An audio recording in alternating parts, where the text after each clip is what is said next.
the ones that are gated up.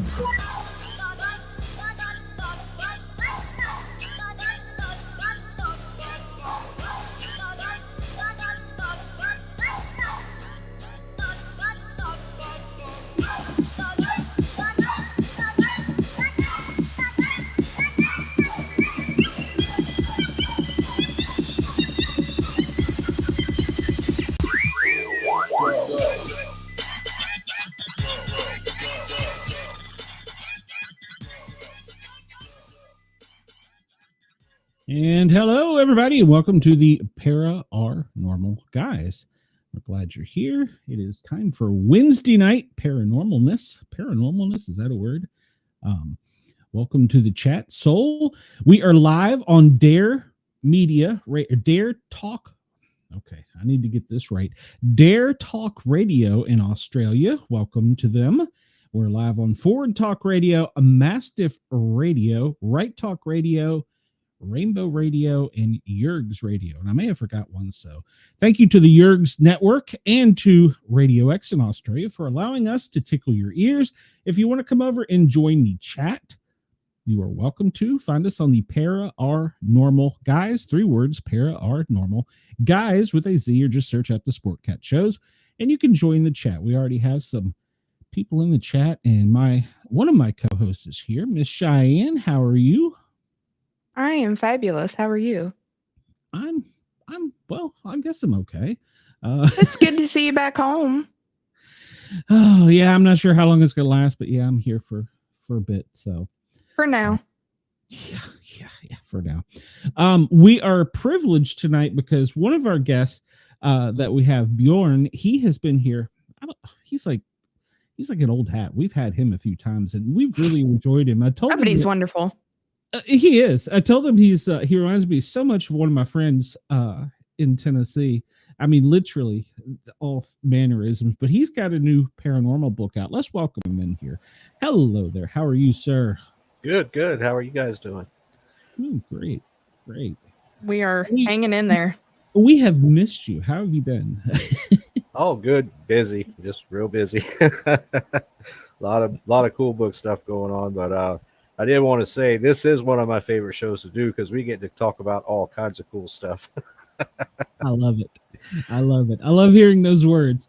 So, and yes, Chris reminded me, everybody, please hit that thumbs up button and subscribe. Well, it is I have to say, it is about darn time that Chris gets back to his job of reminding everybody to follow, share, and subscribe. Because Chris, you have been slacking. That is true. He has been slacking. Oh, my other co-host is in here. Harley, if she is ready, I'll just bring her out anyhow and see what happens. Oh, there she is. Welcome. Harley, you don't know this gentleman here, but his name is Bjorn, and he is an author, and he has written some everyone. Cool stuff. So, hey, how you doing? Harley is one of my new co-hosts. I rotate my women in frequently, Bjorn. So,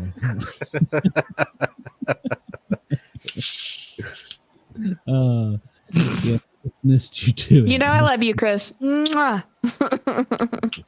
So, tell us what's been going on in your life since we last talked. I know you and I have emailed back and forth because we missed shows a while back, but right.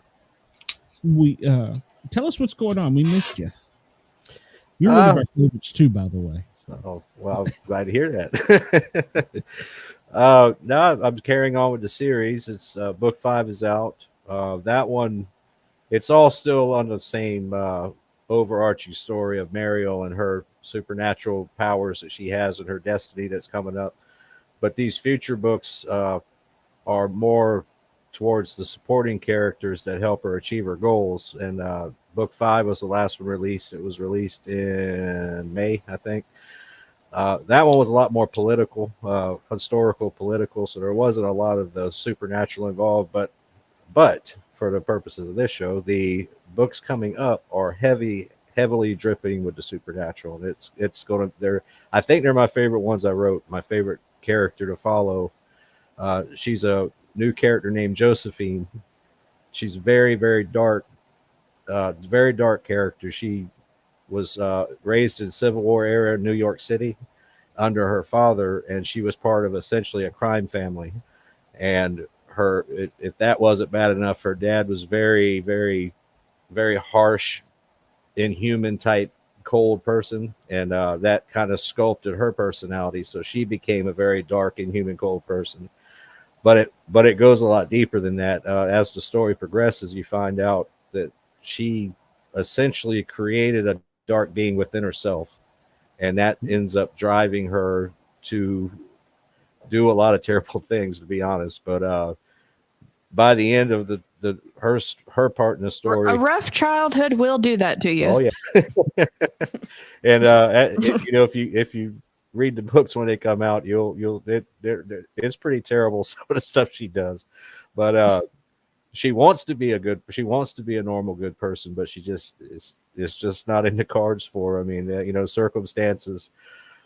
She ends up eventually tied up in the Mariel story. She is a descendant of Mariel, and she knows that intuitively, but she doesn't understand what her part is in things. In the final, the final unfolding of Mariel's destiny, and she finds out eventually that she's a huge integral part of it. And not only that, she's a huge integral part to do good by being herself. So basically, the evil doing good. So it's not really a role reversal. It's more of a pointing out good people can do bad, bad people can do good, and sometimes evil acts lead to an ultimate good. And that's kind of the basic outline of her particular story, which is interwoven into Mariel's story that's already been started with the first book. So it was fun to write. For those that do like dark supernatural type stories, I think they'll really enjoy this part of the story. That's Harley. She loves the dark supernatural. So hello, KG, welcome. Where do you come up with your characters, or do you have them locked in your basement, or? Well, I worked with a gentleman a long time ago that he asked me how many people I have in my head one time. So I get it. So I kind of pluck a little bit of my own multiple personalities, I guess, and craft characters around them. It's fun. But no, really, the whole thing started just with Mariel herself. It started with it was a mashing up of all my interests. I have tons of interests. I like all kinds of stuff, and history is at the top. I've always loved history, and because of my family background, Norse history was always a favorite. So researching Norse history and things like that, I ended up running across a story from the 60s or 70s where they uncovered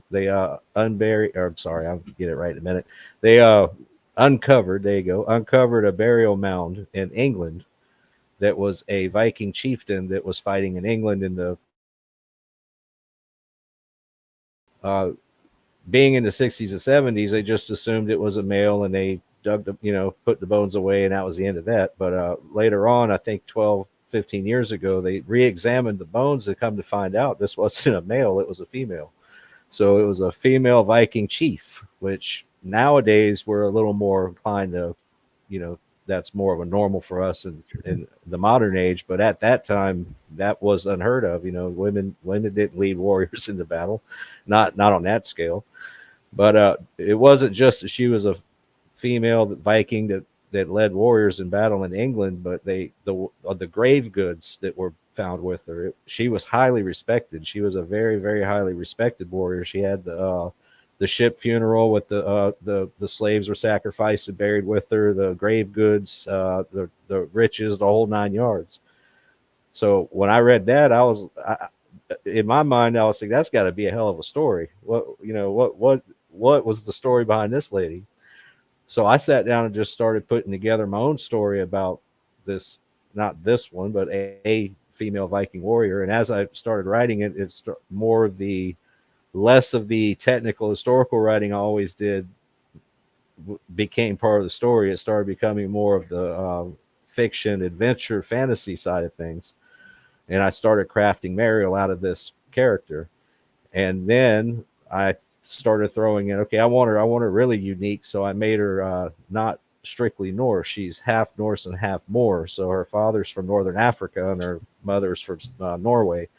And so she has this very unique appearance. You know, she's dark tanned skin with black wild hair, and got green eyes. So she's just really strange. She's not your blonde hair, blue eyed Viking person, Yep. So then I said, well, let's throw in some personality quirks. So I started making her do weird stuff. Like she liked round food. She prefers round food. She doesn't like odd numbers, things like that. Just little things to make her quirky.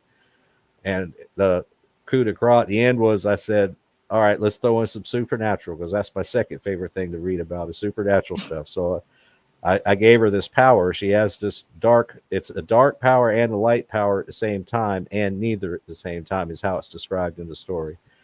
And no one knows how it got there. She just has it, and she has to learn to control it. So her first book, she's learning to control this power, because it can be extremely destructive, overtake her. She can wipe out people by the dozens, or she can do good with it. So she's got to learn to control it. She doesn't know how. And over the span of her learning to control it, she also has visions and omens and things like that lead her to understand she has a power for a reason. It just didn't fall out of the sky on her for no reason. She has to accomplish something with this. So she ends up in battling the dark. There's universally there's a light side and a dark side, and she's on the light side, but she weaves between the two. Her power is partly dark, so she uses the dark to defeat the dark. It gets a little complicated. I'm trying to simplify it without giving too much away for those who haven't read it yet. But it's a very layered, very interesting story, and it blurs a lot of lines. So I tried to make it resemble real life. Real life's not black and white. I mean, we can all pretend it is, but it isn't. So I tried to write the story the same way. There is no wholly good person or a wholly bad person in the whole story, but they end up choosing a side, and somebody has to win. So it was great fun to write, and I'm still writing it. So good. I wasn't laughing. Salty Dog. No, he was laughing at what Salty Dog was asking. It's always interesting when he comes in. He's got. It would be more like Aquaman. Did they ever beat the shit out of a stingray? I don't know where he got that one from, but. And what are you insinuating? First we've got to. You have to narrow it down. We've got to see how. Or. Well, we've got to see how much he's been drinking first. Well, last week he was naked eating Oreos. Because he didn't want so was I. So I guess that stops from getting the cheese powder on your clothes, so that's fine. That's the same thing he said. He said it prevents crumbs. Yeah. And then he had to drop out of the chat because his wife caught him. So. Well, Warren's rubbed peanut butter on a jellyfish. Oh, my show is already out of control here. What have we done? It's because Salty Dog came in. That's what it is. Wow, we have a love-hate relationship with Salty, so. That's what I was saying. Was he talking about bare knuckle fight or MMA gloves? Because the answer would vary. Well, that's true. And it all depends on if he's talking about a stingray or something else. Well, I was thinking. I have a feeling he is referring to the ocean fish. Yeah. I don't know, and that's more of an Aquaman thing. It's funny. I saw art today that had a picture of Odin and a picture of it's not Aquaman, but the Zeus. Is that right? Zeus, the god of the Greeks, and Allah and Yahweh. And they were all standing like all four staring at each other. And they're like, okay, so when's World War III going to start and go? And I was like, wow, that's pretty cool. The comments were crazy. So don't think I want to know. What is good stuff? Oh my God. Really don't think I want to know. Warren's usually better, but hopefully a bowl. So yeah, most of the Norse characters are typically big, muscular. Well, I mean, what we envision them, obviously, big, muscular, beefy guys, and obviously Thor with the hammer. But that's what you envision. So having a female warrior, would that be correct? I don't know. Would that be correct? Female warrior, whatever it is. I got to get the pronoun right. Would be very unique because for that time period, that you're right, that was not something heard of. They're usually the hunter gatherers. What? No, is that right? Hunter gatherers? Yeah, they were the hunter gatherers while everybody else was out warring. So, yeah, they took care of the homesteads while the men were gone. This is what we always thought. Out anyway. warring. Yeah, but come to find out, it was more likely they were out warring with them. So, well, yeah. So, what have you? I'm going to detour you for a minute. You talk a lot about the history of the Norse. Have you written any straight Norse history books, or is it all been okay? No, I haven't. I do a lot of reading about it. I haven't written any of it. A lot of just bits and pieces of creative writing around it that I've done over time, but I've always tinkered with creative writing. I just never did a lot of it with any intentions to publish or any seriousness about it. It was just something to do to satisfy myself. And this is my this series here, the Outside the Thalsparr series, is the first real attempt I made at creative writing as a serious effort. So and it took off, it expanded and blew up into 1,000 characters. So it went from a short story to 8 books. That's going to be, and then there's going to be a spinoff series about Josephine too. So, but it'll be strictly historical crime drama. It'll be about her being a badass in New York when she was young. So it's just blowing. It's out of control. It really does sound like books that I'd actually read. No, it's very fun. There's a little bit into like the paranormal and all that stuff. Now, the good thing about the series is it touches on a lot of genres. I mean, it's supernatural, historical fantasy, I guess, would be the major overarching thing you would call it, because it has a lot of those elements in it. But it touches on a little bit everything: crime drama, psychological thriller. The 8th book, the last book in the series, which is a ways off, that'll be next year before that comes out. But that one's a very, very much a mind bender. It's the whole time you don't know if the character's crazy, you're crazy, or everybody's crazy. It's a very interesting read. It will be. Where can you find your books at? Amazon is the best place. My website's thalsparr.com, thalsparr.com, and you can find where the books are and a lot of little extra things about the series that aren't necessarily in the books. And I plan to expand that quite a bit because I want it to be kind of it ends up being a universe. The Thalsparr is its own universe after all the expansions that have happened with it. And I do plan to share a lot more of that on the website. And potentially in the future, I want to do a anthology book that hits short stories to fill some of the gaps or questions that readers might have from the story itself that was never fully explained. So it's for those. Did you catch that? Which part? The website. Oh yeah, I thought I had it. Okay, go ahead and send it to me, please. Okay, I thought I had it in the show notes. But yeah, I'll definitely get it to you. Well, they may be in the show notes and just not posted yet, because when you go to set up the show, you're only allowed to put in like 1,500 characters or something. So I try and edit out the stuff and then go back and put it back in after the show. So, and of course, Spotify, Apple, all those places will have it tomorrow with the information in it. Is any of the superpowers immortality? In a way, I'll say the character Ingrid, she's in book 4, Rune of Revenge. She's the protagonist in that one. She's a Viking warrior, also a female Viking warrior, but she's very much different than Mariel. She's huge. She's 6'6", built like a wrestler, and she's described as very masculine looking. She's very intimidating, but she's got a kind heart. But she's a hell of a warrior. She kills in battle 3 and 4 at a time. So she's badass, but she's got a kind heart at the same time. I'm not even there at my 5 feet tall. Well, no, I'm 4'11" now. But she I won't say immortal. She has an interesting death. It's not normal. I'll just leave it at that for those who haven't read it. But she it's implied heavily that she's not fully human. So it's interesting little twist on her story at the end. And then in the anthology that I'm working on that I just mentioned, there's a little more that explains that. And I'll just say it now. I don't think it'll destroy the story, but she's actually descended from Nephilim. So way back, her ancestors were fallen angels. So that explains why her whole family has this.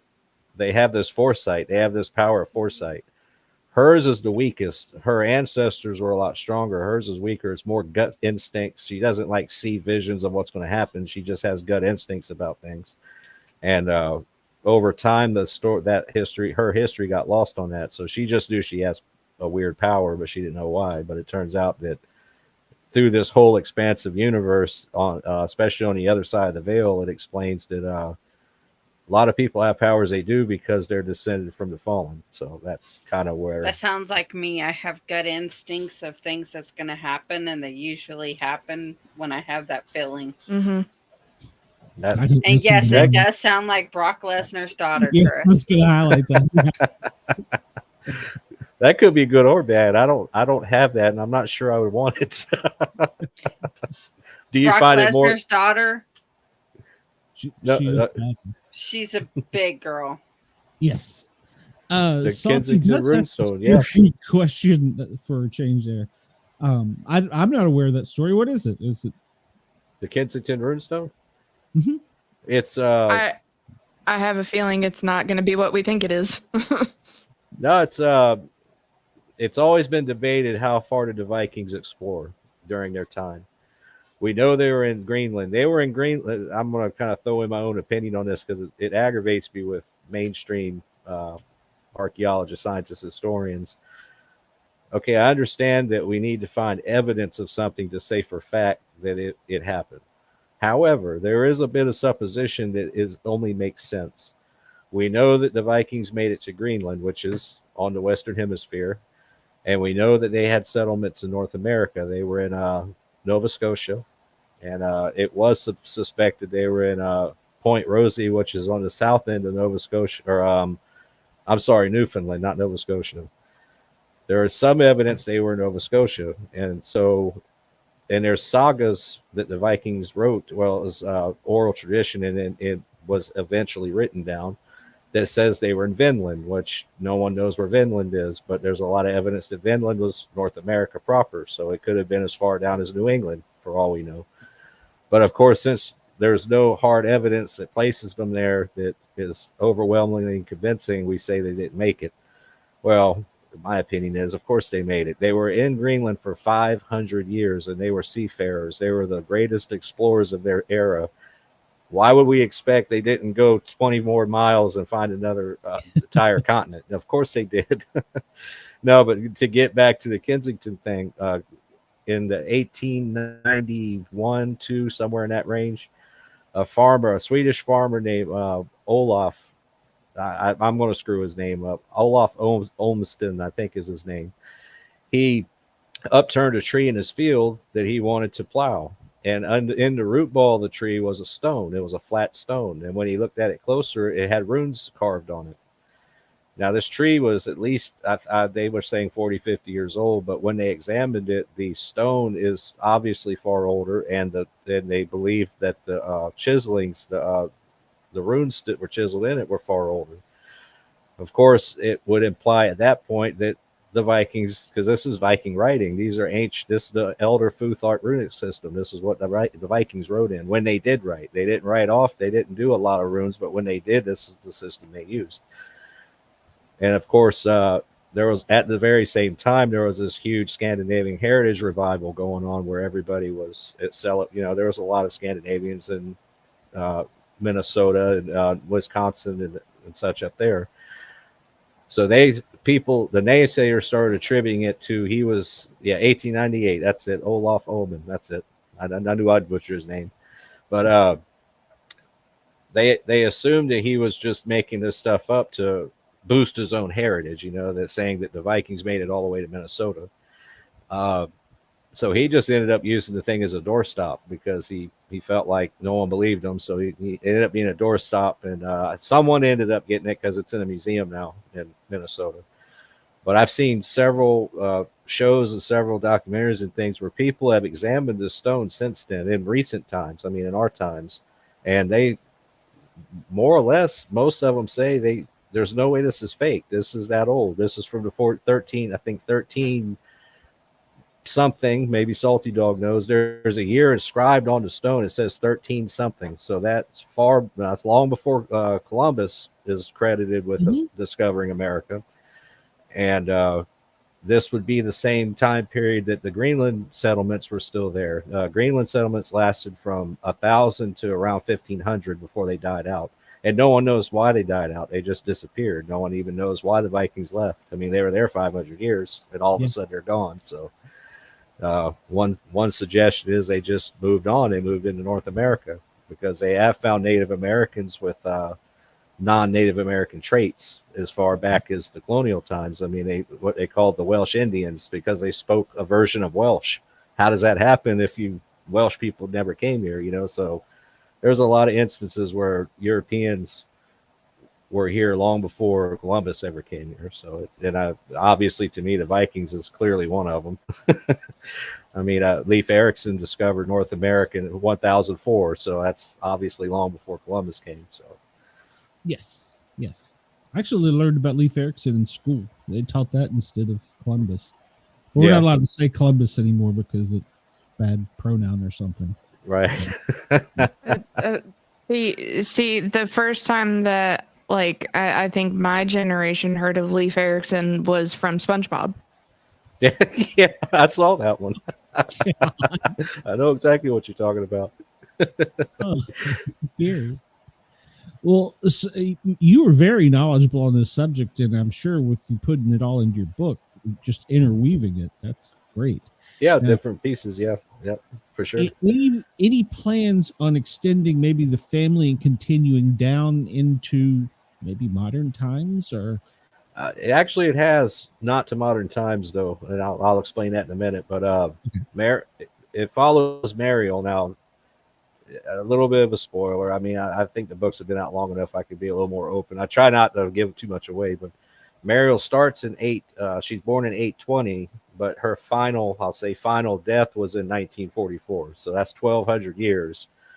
When she ends up in World War II era, she's fighting alongside of her own descendants. So her 32nd, 33rd great grandchildren are fighting with her. So in a way, yes, I do progress the family line on in modern times, but I haven't progressed past the World War II era yet. And the reason is the reason I won't do modern times, I do not want to write for cell phones and computers. I just don't want to do it. That's fair. And to clarify, Salty, I am not baked right now. I have had a migraine the last 2 days, so I am dealing with a migraine. But is it from being baked? No, I have I have discs in my upper neck on my spine. Yeah, we don't judge. We don't judge, Harley. It's fine.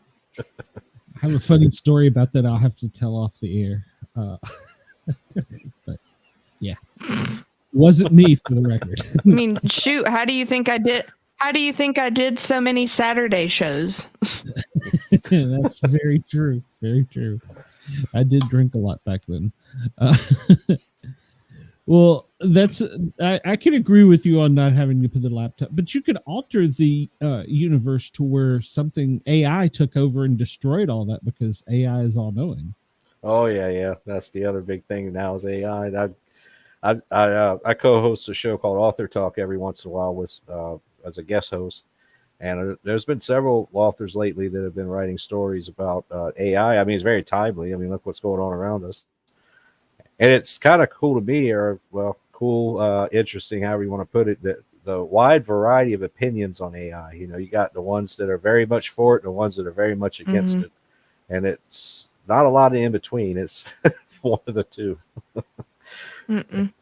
I am kind of in between. There's some good things about it. There's some terrible things about it. Not saying the Skynet's going to take over. Not that part. I'm talking about just the stifling of creativity. I guess that's the Give part it that worries me. time. The overlords. Well, I'm the not a latest fan in of AI conspiracy because theories. Go I'm ahead. not a fan of AI because my son's going to college for graphics design, and AI is going to take over his field of work. Yeah, No, yeah. that's true. That's true. One of the conspiracy theories floating around right now is that AI is demonic, that we somehow summon demons And that's AI is the demons. and well, they're pretty smart. Salty has says perhaps a nonfiction book about the exploits of the Vikings would perhaps be obviously as entertaining as a novel. And he apparently gives medical advice too. So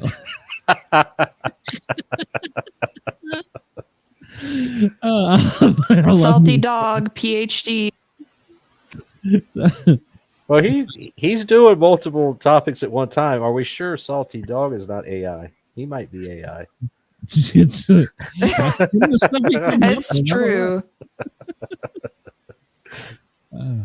Yeah, I play. I guess that's not the right word, but I like to toy with AI because sometimes I'll just get like something I can't figure out, and so I'll just go ask it.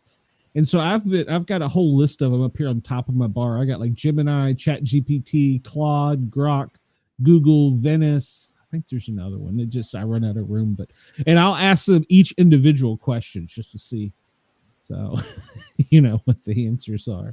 So, well, for AI, as a analog, I feel you. Me too. Yeah. No, I think using AI as a tool to help creativity, I'm all for that. It helps maybe get the creative juices flowing, maybe helps give you some ideas to create something. But what I'm worried about is it's going to replace creativity. It's just going to make us lazy and not want to think about anything anymore. And that's my concern about it. It's going to replace creativity instead of help it. Well, and a big thing of like in how much of it you see in like the comic book community now. Yeah. Like there was a big thing last year with Todd McFarlane's contest that he would put out every year for his Spawnuary. Last year there was a big thing because it was like, okay, no AI. It's got to be something you've done completely yourself. And I forget what you win, but people won money for this. Mm-hmm. And the cover that ended up winning was done everything through AI. And people were so peeved about that. And I was like, see, you can't even. Yeah. Yeah, we're crossing a horizon now, culturally with a lot of things, but AI is definitely a big part of it, and it's going to be interesting to see how this all turns out. And shoot, I saw a thing, I think it was last year as well. It was a video of an AI church. It was a literal. They were in the building, but the sermon was given by an AI Jesus. It was a fully AI church. And I was like, that gets a little scary for me. Maybe and if we're talking about that's what I said. If we're talking about AI being demonic, now they're trying to weasel their way in to look a little less inconspicuous. I'm glad you said it because I was thinking it. But I mean, all those AI video, like music videos that they're making now, they're quite comical because how they come up with them, and they're hilarious. But other than that, I'm not really for AI.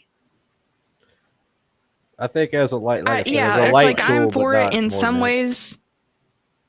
Yeah, as a very easy tool of like. I think we had another guest once that said that she was also an author, and she was saying like she was fully against it until it got into like meta AI that was helping her with her branding on Facebook and helping her ads and stuff. And that was the only time I was like, no, things like that, whenever it's helping you like word things better and stuff like that, then yeah, I can agree that it's helpful. but like using it to like people that are putting out books that are fully written in AI, like no. Yeah, and actually we talked about this on all, I'm sorry, go ahead. No, you're fine. No, I was to say we talked about that very thing on Author Talk Monday, in fact, when I was on there, and that was something I brought up. Was I know it's a little controversial for people to talk about it, but my concern as an author is I have my entire books, all my books have been written out of my head. I have not used AI to write anything. Have I used AI as a tool to generate thought? Yes, I have done that. Like created images of the characters, which aren't in the books. Now I'm not using them in the books. It's just for my own personal ability to kind of think about the character, have them on the screen while I'm writing it. It helps. Yeah, it helps me keep them fresh in my head, that sort of thing. But what worries me about writing books with AI is if you're using a computer to spit out stories for you, 30 a day, what's to stop you from flooding, say Amazon? That's where I'm at. I mean, let's say Amazon. Stop flooding Amazon from 10,000 books a year that are really just junk because a computer spit out a bunch of words in order.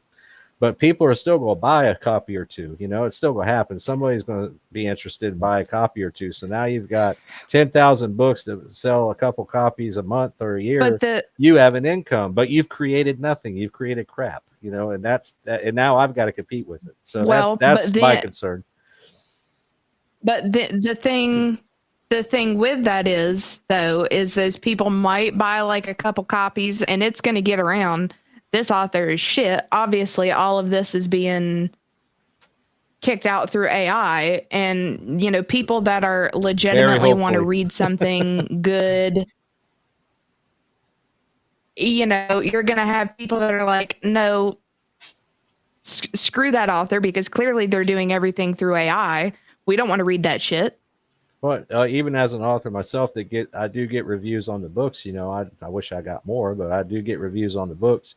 And some of them are obviously a person read the story and they wrote the review. It's obvious because everything in it makes sense to what they would have read. Other ones, however, you could tell they just hit a bot and it's just spit out. It basically took my synopsis of the story that's on Amazon to explain what the book is about, move the words around and called it a review. I mean, it's obvious. And that's, I mean, it's nice to have a review up there, but to me, it doesn't mean anything. A computer just randomly made up. Yeah. If it's not worth it, if it's, and if I can see it, the readers can see it. They're going to say this is crap, you know, and then it could potentially look badly, make my book look bad if those reviews are up there. So it hurts everybody in this case, you know? It does. Yeah. Or, you know, I could see a way of using it also if like, because like I've said it a million times, I have so many notebooks out there with books that I have attempted to start, but my brain goes so rapid fire through things.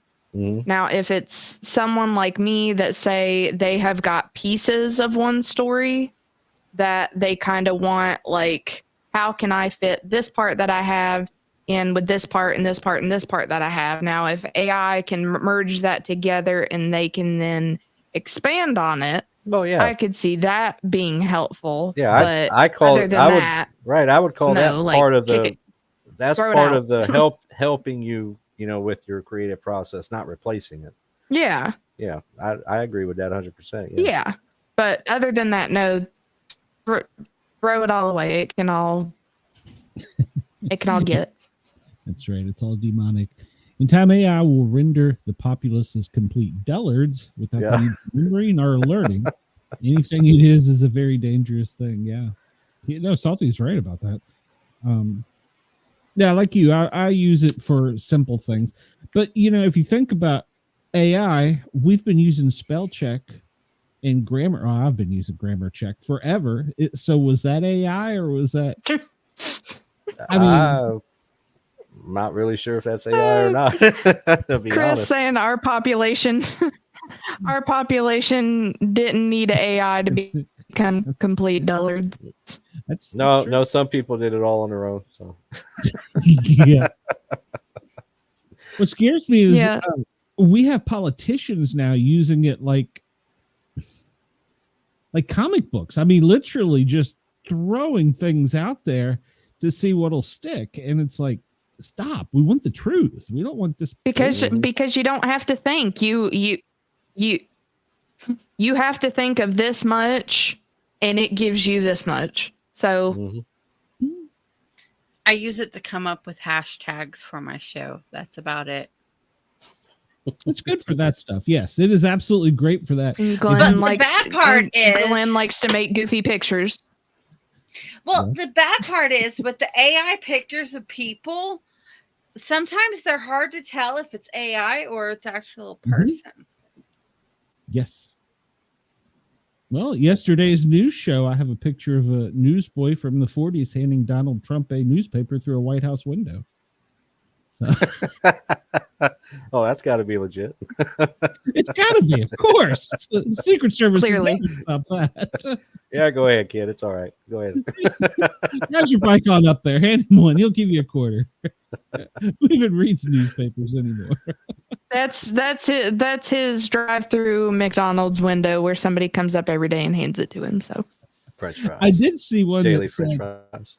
yeah, I did see one that was a picture Yep. of him serving fries outside of McDonald's drive-through, and it said "Employee of the Year, save the world by nuking Iran." And I'm like, that is golden. I mean, it's true in some ways, but it's like they were so carried away with it. I'm like, well, was that from his day of working at McDonald's? well, he didn't create that. Well, I don't guess he created that one, but yeah, somebody did, and it was from his day at McDonald's. He was the Employee of the Year for. Oh my gosh, I was working at McDonald's at the time that he did that. Do you know how many people came through drive-through and asked, "Is Donald Trump here working today?" Where's Donald Trump? How many times They did you were tell like- them yes? They were like, "I was really making the hoping fries. he'd give me my food." Yeah, I'm and sorry. like, He's making the McChickens right now. Sorry, he's busy. The The president is Like- very busy. I was like, really? Do you really think they'd let you come through the drive-through and not pre-picked to go through the drive-through? Well, Harley, you said you worked at McDonald's, right? That's what you just said. What's the deal I with the used shake? to. What's the deal with the shake machine? Why It is it worked. never? It always works. They just don't want to. They don't want to deal with it. I friggin' knew it. So I heard a story about this that so at the majority of the McDonald's and I don't 100% know if this is true, but the story I heard was that at all of the McDonald's locations, the company that does their ice cream machines, they have one company that is allowed to service them. And That is true. Though. I guess Well, no, because at the manual for these machines is like a freaking textbook, and at one of the locations a guy actually read through it and figured out how to fix it themselves. So the corporate people saw that on camera and were like, no, because then they're going to end up having to send him to other places to fix things. And the whole issue was that it's this one company that not a lot of people work for, that is the only people that can fix the ice cream machines. And my sister worked there back in the early 2000s. And she said that the majority of the time of why it's never working is because it is a bitch to clean. So they don't like to do it. that's the same with Burger King. The machines are a bitch to clean, but we had 3 different companies come work on ours when I worked the one here in Ohio. So, Well, but you had to get the cat out of the system somehow. So, Chris says they wanted to view the big, beautiful bulge. I somehow missed that conspiracy, and I don't know how. It must have been when I was out. apparently Donald Trump was walking to like the helicopter plane or something, and there was a bulge in his pants leg, and it took off on the internet as to what it really was. So, I mean, do we need an do we really need an explanation, or are we just? I'm good not knowing. Where on the pants leg though? It was down by good not knowing. Where we would assume that it would be. No, it was down on his pants leg, and they think that it might have been but a catheter. No, but down where lower, on the pants leg? By his ankle. Yeah, okay. The calf. Okay, yeah, then yeah, it was probably the catheter. Or it could have been one of This those is pee things bag for house arrest that they put on you, like the ankle monitors. Oh yeah, his house arrest bracelet. Yeah, I mean the Secret Service. it starts buzzing if he goes off of White House property. Yeah. They have lost presidents without permission. And ironically enough, every time they Clinton, it just zaps him if he goes to. True story. It's like Clinton was his easy to little figure out shot after a collar. Yeah, he's going down there for his hamburger. That was the only McDonald's that the ice cream machine worked. You are 100% correct. It does, and all the employees have to be vetted that work there, because it's the only 24 hours McDonald's that's in apparently the world, and they have to be vetted to work there because so many people from government offices come to that place. So it is actually a big deal to work at that one particular one. Now you talked about losing presidents. The pay. I'm sorry. Go ahead. The pay better be good there then. Did he have a truck go behind him when he was traveling so he could get his Whoppers? I mean, his Big Macs every day, like a food truck, kind of. I haven't heard that one. Well, the way they do it, I lived in Washington, so I know this stuff. The way they do it is they send somebody nondescript like me or Harley or somebody to go buy the food that's not associated with it, and then they bring it, and then, of course, they'll test it, and then it's delivered to him. But nobody ever knows that's his order, or like that's the stuff for the salads at the grocery store, whatever. Nobody knows. They'll shop at like strange places in Pennsylvania or Virginia or somewhere and move it around. So yeah, they have a really weird system. Don't ask me how I know all this stuff. So they have their own Uber, basically, like a Secret Service Uber. Exactly. Food Uber, whatever the food Uber service is. Right. Hey, like now I would happily go be like White House Uber for their groceries. If they paid good. Sign me up.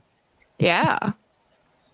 Yeah. I mean, I would be looking more at like insurance and retirement would be pretty great. So, I mean, I'll go be the. Do I get a cute Secret Service guy that comes with me? You joke, but there is people that are just shoppers for the White House. You know, you joke, but it's true. Yeah, I'm not joking. I would legit go do that. The celebrities have them, yeah. Yeah, there's an author I've been trying to get on, and she writes mysteries. I'm sorry, I'm taking your time on this, Bjorn, but she writes mysteries, and she's from the White House chef. She gets involved with things unexpectedly, and she gives a lot of information away in that only a lot of Washington insiders knew. And it's really a cool book. She's got like 4 of them out now. And so, she better be careful. She might be found in the part buried in leaves. Yeah, it's true. Just saying. We'll see if they find her out back to McDonald's. But yeah, cleaning out the shake machine. It's true. There's only one guy in Iowa. There is a finger in here. It's hard to get your McCat out of the griddle, I guess. So. Harley's in Ohio, so that's where they were eating the cats and dogs. So, McPuppy. Not near me. A McPuppy. It was kitty nuggets is all it was. Yeah, it tastes like chicken. Come on. As I roll my eyes, oh my. You can't tell me on day like 12 of the apocalypse there will not be people eating tabbies. You can't tell me that's not going to happen. Oh yeah, you get hungry enough that everything's it'll turn into it'll turn into, if you've seen Sweeney Todd, where they get so desperate for how expensive meat is that they start cooking the cats. Yep. Or she's singing about how all the neighbors' cats have went missing. and then the people started witnessing. Yeah. Bjorn, we're giving you hundreds of ideas for your book here. So. I know. Just name one of your characters, Glenn. That's all. Shepherd's pie. Shepherd's pie peppered with the actual shepherd. Yeah. Lean meat. Started with German shepherds and went on to real shepherds. So. Yeah. Yep. Dog man, look out. So. Well, we're going to ask Bjorn, do you have any paranormal experiences of your own? Actually, I think we talked about this the first time I was on, but I'd like to talk about it again because that's really the only one I have. No, we love it. No, I actually did. I took a short period of time, maybe a couple years, and did paranormal investigations because I've always been very interested in that stuff. So I got involved, started getting some of the basic equipment, the EMF detectors, all that stuff. Kind of taught myself how to use them. And I went with another group to a plantation here in South Carolina that has been abandoned for a long time. My equipment didn't pick anything up. Theirs did. I don't know these people I didn't know these people that well. I was hooked up with them through a mutual friend, and we shared clips, and I shared what I got, but it was mainly dust. It was dust. People always want to say, look at the orb, but to me, I think that's usually dust, and we just want to make it something else. Oh, dust bunny. But they sent back some audio clips that the only way I can explain it is it's either 100% fake or 100% real. There was no in between on this, because it had me on one of their sound recorders. My video camera went dead, and you know how they say the supernatural could drain batteries. Well, the battery was charged. I went in and I reported to the team leader that the battery was dead. I said it shouldn't be dead, but it's dead. She called it back to the base outside the plantation home to announce that this happened to my camera. And they said, well, who is it? As she's saying my name, another voice is saying my name. It wasn't feedback. It wasn't an echo. It was a whole different voice because it started before she talked, and it was very obviously a different voice. And you had to turn the sound all the way up, turn the like the feedback all the way down, but you could hear it was clear as day. And I'm very skeptical. I mean, I believe in it, but I'm very skeptical about the evidence. I have to really be convinced. And that was pretty freaky. And I said, I let my wife hear it. She kind of was somewhat interested, not really, but and I had some friends listen to it, and they were not sure what to make of it. But I said, in my opinion, this was either 100% fake and these people put it in there, or it's 100% real. That's the only two explanations. And the gentleman that hooked me up with these people, I trust him. He's a very upfront, honorable guy. So if he trusts them, then that leans towards it was true. It was real. But that was pretty impressive. And they got some other clips that didn't involve me that were pretty substantial as well. One of them was during the investigation. Part of it was there was some other stuff that I'm not too much into. They had like psychics that were following us around and talking about what they're feeling. And I'm kind of on the fence about that sort of thing. But one thing we did do is sit down and, just chatted with the spirits if they're there, ask questions. And one of the requests was, knock 3 times. That's a pretty common one. Knock 3 times and see if you get a response. We didn't. But the next day, my buddy, whom I trust, said he was cleaning up in the yard because his group was in charge of upkeeping this plantation home. He said the door knocker inside the bottom floor, which is behind a closed door and has security to stop people from going in there, knocked by itself 3 times the next morning when he was out. So you can say maybe coincidence, but how the hell did the door knocker knock itself when nobody's there? So after that request, it was cool. It was a very cool experience. I would be de-assing the area. Well, what do you think about this Annabelle doll? That's all the headlines now. I've always seen the headlines. What is it? What's it about? Oh, there's so much going on now with that. They're taking her. They're pissing her off is what they're doing. They're taking her around everywhere. Well, not just that. Like, we're going to talk about this on the asylum on Sunday at 9:00. But there's been a plantation that was built 100 years. It's been standing for more than 100 years. That burnt to the ground in one of the states that she was taken to, and another one. Prisoners escaped. Like the 11 prisoners escaped from jail through a hole the size of Annabelle. Out of that hole. Let's see. There was a motorcycle accident where I'm gonna make an assumption she's not very big then, right?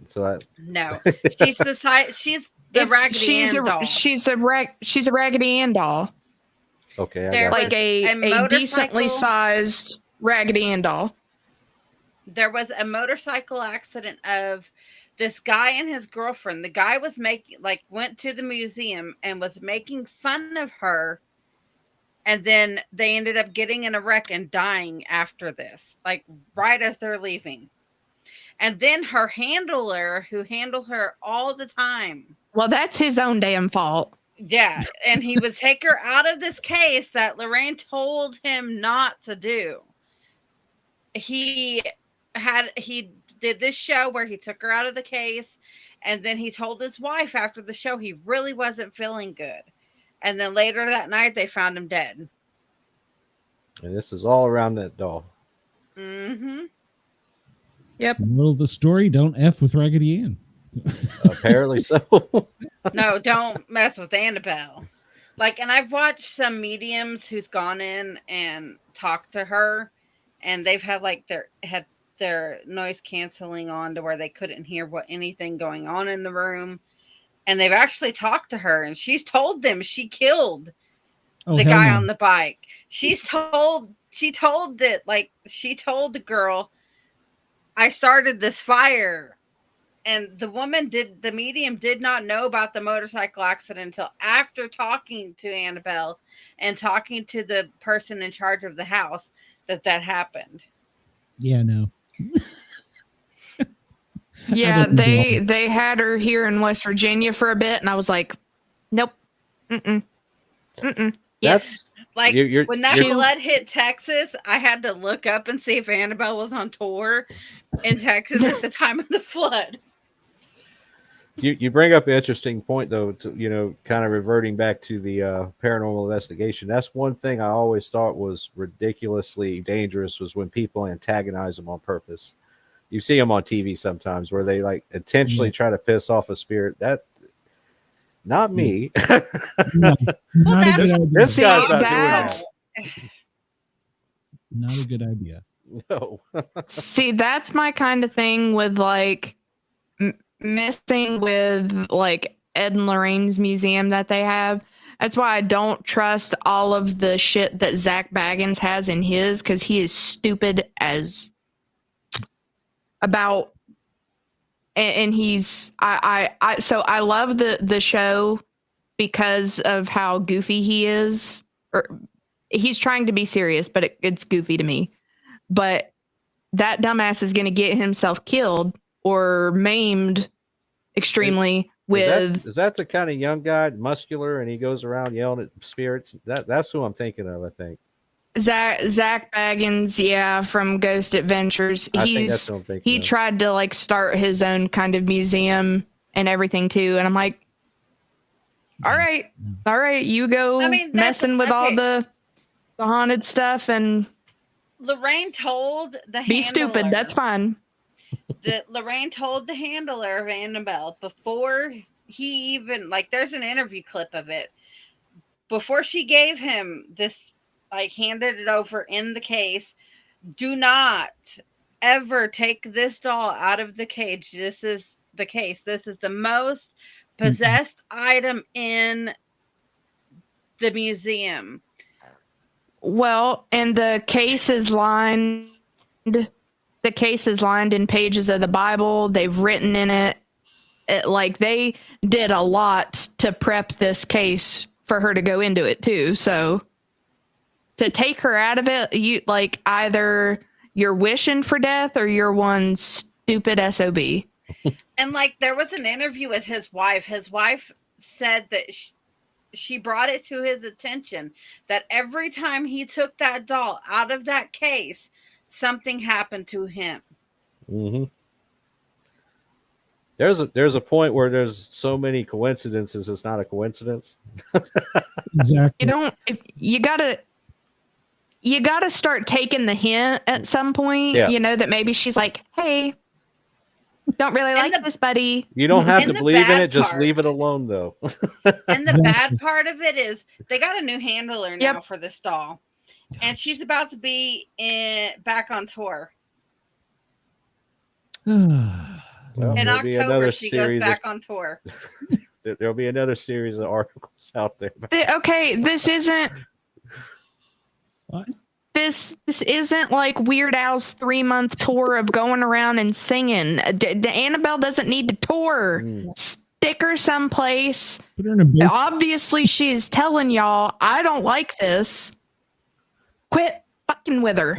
Put her in the basement of the Pentagon. Like, Lord, Bjorn, we have run out of time. Please, then AI is gonna get to her. Then Exactly, she's not Chris. AI.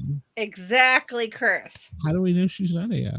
Hey, if anybody was going to come back as a ghost, it's Ozzy Osbourne. I just want to get that out before we. I was thinking the same please, thing. He could go on tour. I'd be down with that. But Bjorn, first off, you got to his come ghost back. tour, please. Exactly. You got to come back, and because we love you here, and tell everybody where they can get your stuff. And then I've got Don is already backstage, so I got to cut you out. But we are glad you're here. We always have a great time with you. I know we drifted, and I apologize. We get off your. Oh, no problem. That's one great part about the show is we talk about all kinds of stuff, and it's all fun. We're not stuffy. So, but yeah, please tell everybody where they can get your stuff, where they can find you, even if they wanted an autographed copy, maybe. So, best place to go is my website, which is kind of the hub of everything. It's thalsparr.com, THALSPARR.com. And the books are available on Amazon. There's 5 out, 3 more coming in this series, and then a spinoff series. So it's plenty of them coming in the future. And leave an actual review. yes, Yeah, please don't use AI if you can help it. leave a review, and when the movie deal comes in, I want to have a scene where we're interviewing you. So. Oh, absolutely. Got to. I want to have. I am requesting a scene like Peter Jackson has in all of the Lord of the Rings. Can I just have a quick pop up and then, or like a cool death scene? Well, I said if it ever I'm just made requesting to be in it. If it ever made it to film, I just want to be the drunk in the background. It doesn't matter the scene, doesn't matter the time. I just want to be the guy wandering around the background drunk. That's what I want to do. All right. Well, you can be like the guy, and you can be like him in Fellowship, where he's wandering through just eating the carrot. Carrot, yep, the carrot man. Absolutely. All right, man. We got to get out of here. Thank you for your time. Thank you for coming on. We appreciate it. Thank you so much for having me back. I do enjoy the show. I hope I'm back soon. Oh yeah, we'll get you back. And Harley, you got to go because Of course. Kids' doctor's appointment. So I'll let you get out of here too. So Okay. I'll talk to you guys later. All right. Check me out Sunday at 9 Bye. o'clock as we talk about the Annabelle doll before the big cat talk. I probably won't be on that show. I don't like dolls. Well, I figured that one. Bye, guys. See y'all later. Bjorn, have a great night. We'll talk to you You soon. too. Take it easy. All right. Bye-bye. We have such a great time with this. That's super funny. That's super funny because whenever I was going through my childhood stuff, I have a little tiny Raggedy Ann doll, and I just kept like looking over, and I'm like, okay, now I want to burn it. Now I want to Somewhere burn in it. my basement, I have a very large Raggedy Ann doll that somebody gave me as a child. I've seen it in the basement, but I don't know exactly where it is. So yeah. Yeah, I looked for. It's probably better to stay there. Yeah, thankfully mine is only like literally this big, so I can like this one's probably if I have to. 3 feet tall, maybe. It's a pretty big one. So, well, as you know this, we always have 2 guests, and we always want to talk about crazy things. Well, our second guest, he's a world traveler and an author, and he's patiently waiting backstage. Don Sawyer is our next guest. Let's bring him out and welcome him. Hello, Don. How are you? How are you doing? Doing great. Hello, Don. Sorry we ran over a bit there. We get carried away talking, and we probably will with you as well. So I enjoyed it. Talking and goofing. Yeah, but we like to talk about your books and your experiences and all that, but we wander around and squirrel. I wander a lot. Well, tell us about you first, and then tell us about your book, and then we'll go from there, see what happens. Yeah. First of all, thanks for having me on. You know how difficult it is to promote books these days. We had 4 million books published last year, and to get some attention, to get people just to recognize that, hey, there's something out there I might actually want to read isn't easy. So really appreciate shows like yours, giving those of us who we think we've got a good book, we haven't been figured out how the formula for getting it out in front of the buying public. So that's appreciate that. Yeah, I'm living in Ontario right now, in southern Ontario, Niagara country. But my career has been a long one, as you can probably see. And I've worked in West Africa. I've worked in Jamaica. I've been 35, 40 countries around the world. I taught in Aboriginal communities, what we would call American Indian communities in Canada. So I brushed up against a lot of what might be called paranormal. And I think for me, that term means looking at the world differently. The reality that we accept and take for granted is, in my experience, only one of many realities. And I've had some experiences that have certainly shaken my sort of Western preconceptions about what's real and what isn't. With being involved in so many different, or having touched so many different cultures, then yeah, absolutely. I was with a shaman in northern Ghana who went into a trance and started speaking, and he nobody could understand him except his translator, who was inscribing down what he said he gave me a very interesting fortune, and also told my friend who was with me at the time that he was being blocked. So things like that, and they don't. I don't know if I can explain it or not, but this is real to them. Mm-hmm. I had another experience, a Ghanaian fellow I worked with at Simon Fraser University, and he had a PhD in sociology, I think. And he went back for a funeral. I think it was his father's funeral. And part of a funeral ceremony is where the sons, and along with a few other people, carry these giant coffins. They're actually hewn out of whole trunks. Sometimes they're carved like cars and things like that. But they literally weigh like 2 tons. And the process is they go into the pallbearers go into with the leaders of the ritual. They go into a kind of trance, and then they lift this 2-ton thing and walk a mile up to the burial ground. It's not possible to do it that. And I wasn't up there to see it. But this guy said, I lost consciousness at this point. The next thing I knew, an hour later, I was at the burial grounds, and I had carried this up from the river where the body had been deposited. I have no doubt in my mind that to him that happened. So I'm not. it's not possible in our world, but I'm not so sure it's not possible in parallel worlds.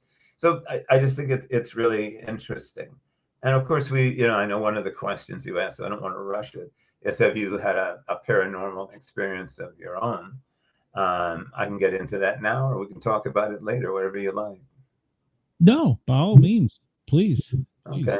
Well, as part of my misspent youth, I tended to drink too much and drive too fast. And when I was 18, with a friend of mine up in sort of northern Michigan, I missed a turn and turned my TR3, my Triumph, over. And fortunately, my friend was thrown clear and walked away, but I wasn't. I was caught by the steering wheel, and I was pounded repeatedly as the car rolled. And so, I still have scars on all over the face. But anyway, they got me to a hospital, half dead, and I was in a coma for three days. And so I would kind of lapse in and out of consciousness over this period of time, and the consciousness would last for sometimes a few minutes, sometimes a few seconds. But about, I don't know how many days it was into it, a day or two into it, I was lying on my back, and just as clearly as if there had been a doctor sitting next to me, a voice said to me very clearly, not a voice I recognized, said, if you want to die, it's a very simple process. All you have to do is to turn over on your stomach and you'll die. He said, think about it, because if you want to live, all you have to do is to remain lying on your back and you'll live. And that was that. That was the voice. It was definitely a male voice, disappeared. But the clarity, the preciseness, my recollection was absolute. And I can remember, obviously I wasn't in a very good space. I can remember lying on my back and considering for quite some time, did I want to die or did I want to live? Really, it comes down to this. And I have no doubt in my mind, although I could be wrong, that if I had decided I wanted to die and turned over, I would have. But I can remember making a decision. No, I don't want to. I lay on my stomach and I didn't die. But I've since read accounts of that called the third man experience, where there's this voice that comes to you in your sort of near-death experience. But I don't know. I can't explain it. Obviously, if I was religious, it would be God talking to me, but that didn't feel right. It doesn't feel to me. I'm not religious. And so I don't know how to explain it, but it's one of those unforgettable experiences that doesn't fit anywhere in that sort of natural order of things. And to this day, I remember it. And I think more than symbolic, it made me make a decision that obviously I'd been putting off some time. You want to die or do you want to live? I'm serious. I mean, I think I was at that point. And, I was acting out. In fact, that's what I was being told. I was acting out. And so that decision was rather momentous in my life, I guess, in the long. So those are things. But I mean, I've seen so many different things that just, it's not. I remember when we were in Ghana one time, one of the shaman had supposedly they have little dwarves that live in these huge baobab trees, and the only way he keeps them up there is to keep a ribbon around them. It was a blue ribbon. Otherwise, they come down and just create all kinds of havoc. So some of the kids were in this little village up in the north said, we want to go see the shaman and see the tree. And we said, sure. So we went traipsing through people's backyards, and we finally got to the shaman's house, and he was out. I don't know if it was a house call or what, but he was not there. And so, but they did take us over to the tree, and with the ribbon around it. And I mean, again, do little gnomes live up in that tree? I have no idea, but I have no doubt that they believe they do. So it's interesting, and we know about what we used to think were zombies, and now aware that it's actually it's a chemical process that puts people into essentially a death condition from which they awaken. So it's just, there's so many things we don't know. I think that's what I find fascinating, and I find fascinating about this program. And it really is at the heart of my books. Is that, like, for example, I don't know really. The first book is called The Burning Gym, and the Burning Gym, in it, a gym maker who it turns out is working for an evil cabal, but we don't know that initially, has a machine that looks very much like an old wood camera. But instead of taking pictures, it extracts a portion of the soul from the individual and crystallizes that soul, not the whole soul, but just a portion of it, into a magnificent gem, which can then be set as you will. And initially, we know that gem accelerates the character, the tendencies of the person who owns the gem.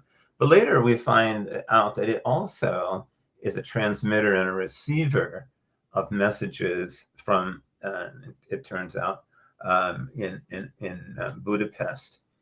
And so we begin to understand that this is part of a much larger scheme to provide control over thought, over individual attitudes, beliefs.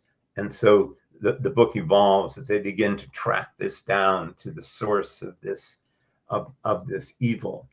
But that idea of crystallizing the soul fascinates me. And you probably it's very interesting. You probably know about the story about when in the late 19th century, Curtis and others went through the Western United States trying to document Native Indian cultures through photography before it sadly disappeared. Well, in many cases, the subjects refused to have their pictures taken. And one of the reasons they were not comfortable with it was because they felt that it stole their soul. And when you think about it, okay, there's a little click, and all of a sudden this glass plate comes out, and there you are on this glass plate. How the hell did that happen? And in a sense, they were right, because you're frozen in that moment on that picture. That picture will never change, but you change. You go on. You live. And so I found that fascinating. Almost in a sense, it does take a portion of you. It does take a portion of your soul and freezes it. Bang. And so I thought that was really fascinating. What would that be like if there really was such a machine? And how would it be used? As we learn more and more, technology can be used for good or ill.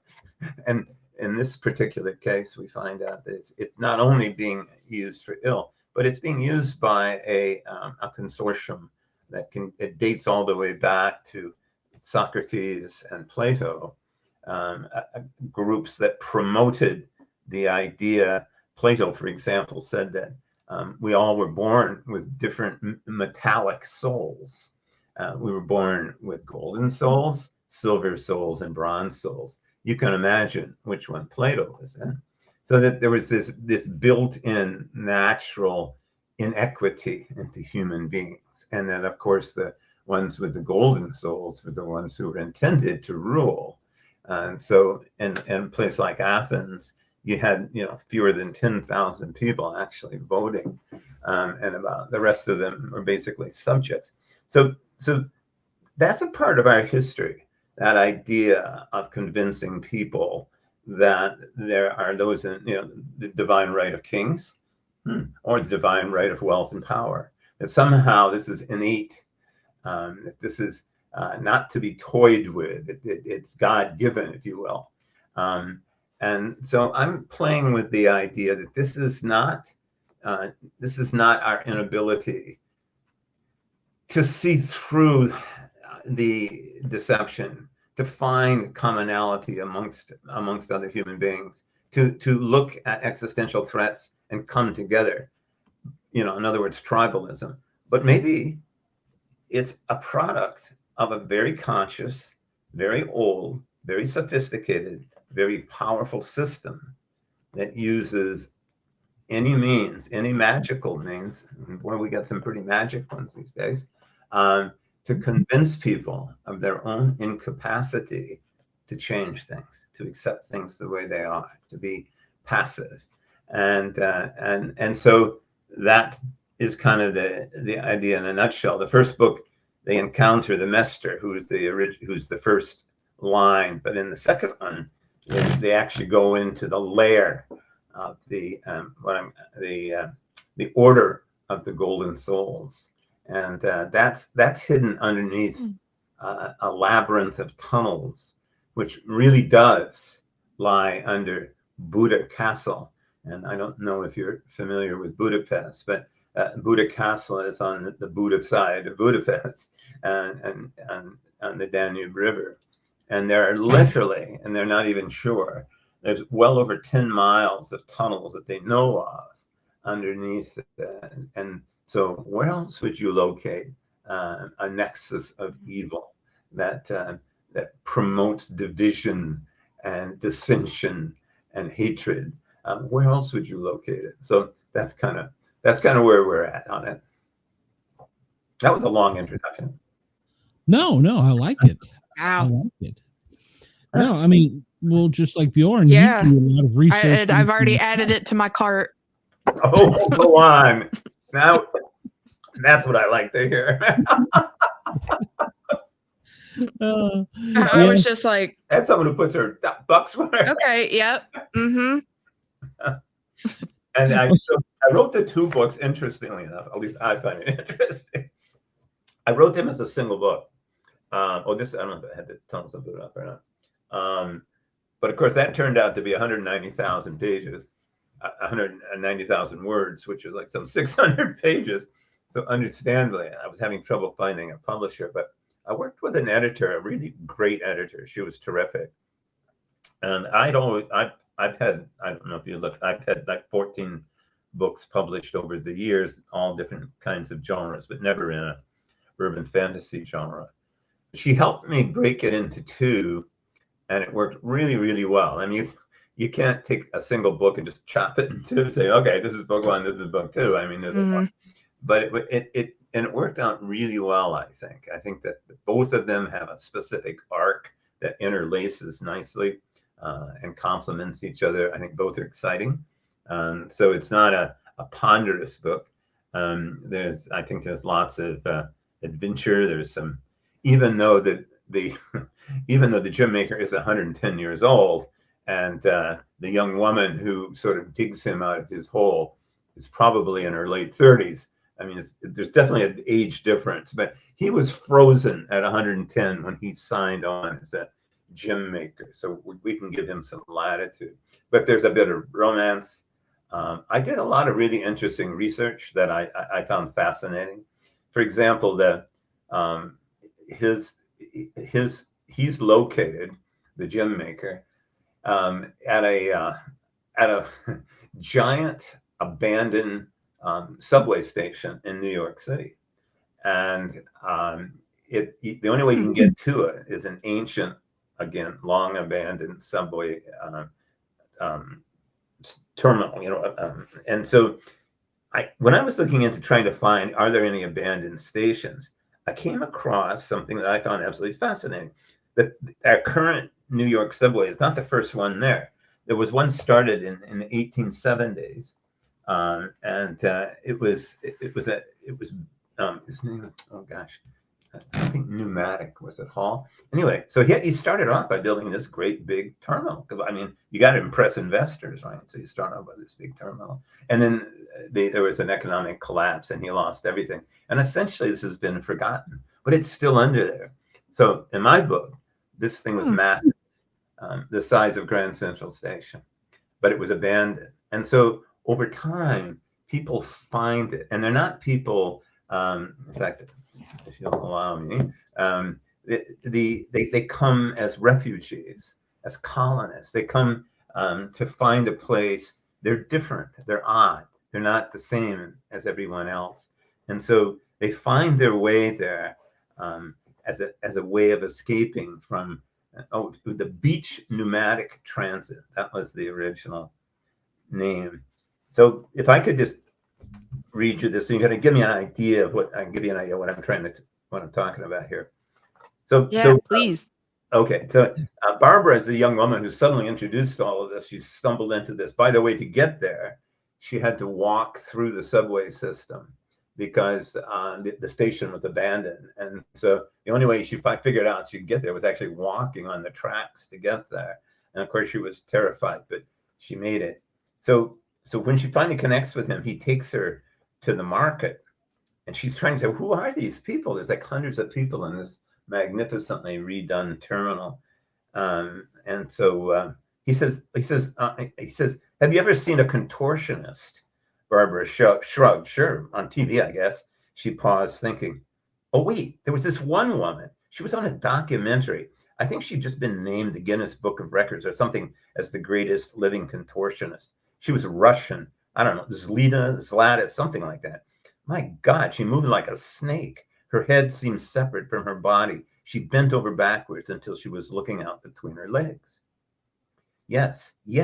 And what did you think when you saw her?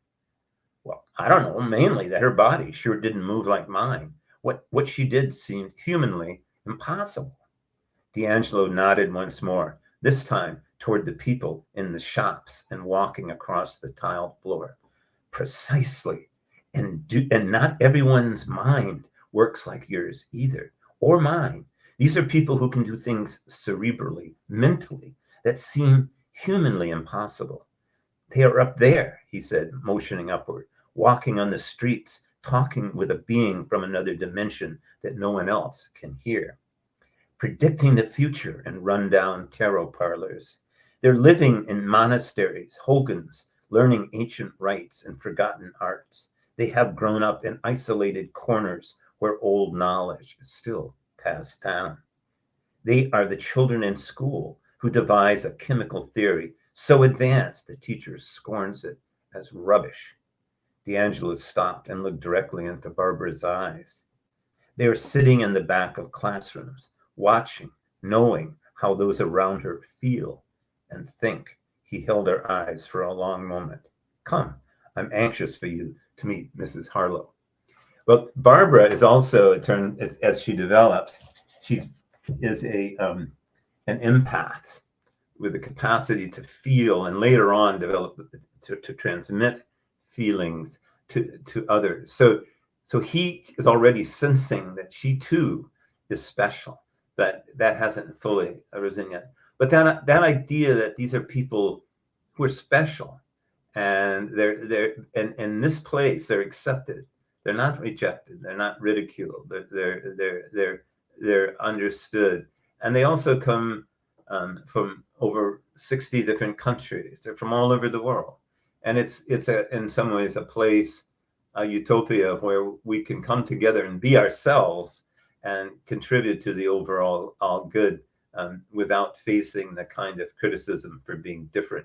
So that was fun to develop that world. And the people who came, the first people who came, built this magnificent, it's all tiled. And two of the early settlers were part of the Manhattan Project, who had been, of course, traumatized by the atomic bomb. Their work on that, and they create a nuclear sun that powers the entire village, the entire market, in the ceiling of this gigantic, and all these tradespeople are around. And I really enjoyed that. I enjoyed creating that world. Where do you come up with your characters? Because those sound some pretty deep people there. Yeah. Well, I'm like, excuse me, I was making my purchase. But don't let me interrupt. You sold me. I was just like, I'm just gonna go ahead and get that while I'm. Well, I'm looking forward to hearing what you think of it. Like I say, I think this is something that's obvious. We travel. Everybody we meet, right, affects our writing. We can't help it. Unfortunately, I've been I've worked around the world. I've worked with remarkable people of remarkably different backgrounds, and I think that that's really affected the way I see the world and the way I see people. In Barbara's case, she's stuck in a loveless marriage by this philandering lawyer husband who thinks she doesn't know what's going on. But of course, she not only knows what's going on in terms of, him screwing his secretary, but also in terms of stealing money and putting it into secret account. That comes out later. So she's stuck in this loveless marriage and doesn't know how to get out. She's got everything but nothing: an empty house, an empty marriage, an empty community. And so she's desperate to get out. Now, I relate to that because I grew up in a suburb outside of Detroit. And I know that feeling of being, this isn't me. This isn't where I want to be. This isn't the life I want to live. But it's hard. It's hard to break out. So when this guy showed, I'm feeling hardcore with Barbara right now. Well, I think so many people do, and I guess the thing I object to is when people say, "Well, why doesn't she just leave?" And it's not that easy. We all know it's not that easy. It's not that easy. And so in her case, this spark of this guy showing up and creating this incredible gem from her soul that it's burning red. It's just alive with fire and light, and it lightens her, and she knows that this gem is her way out, and so she has to find this guy, and that's how she tracks him down through the subway system. But it's like something, it shocked her out of this inertia. And even then she has doubts. She almost turns around. She goes, yep.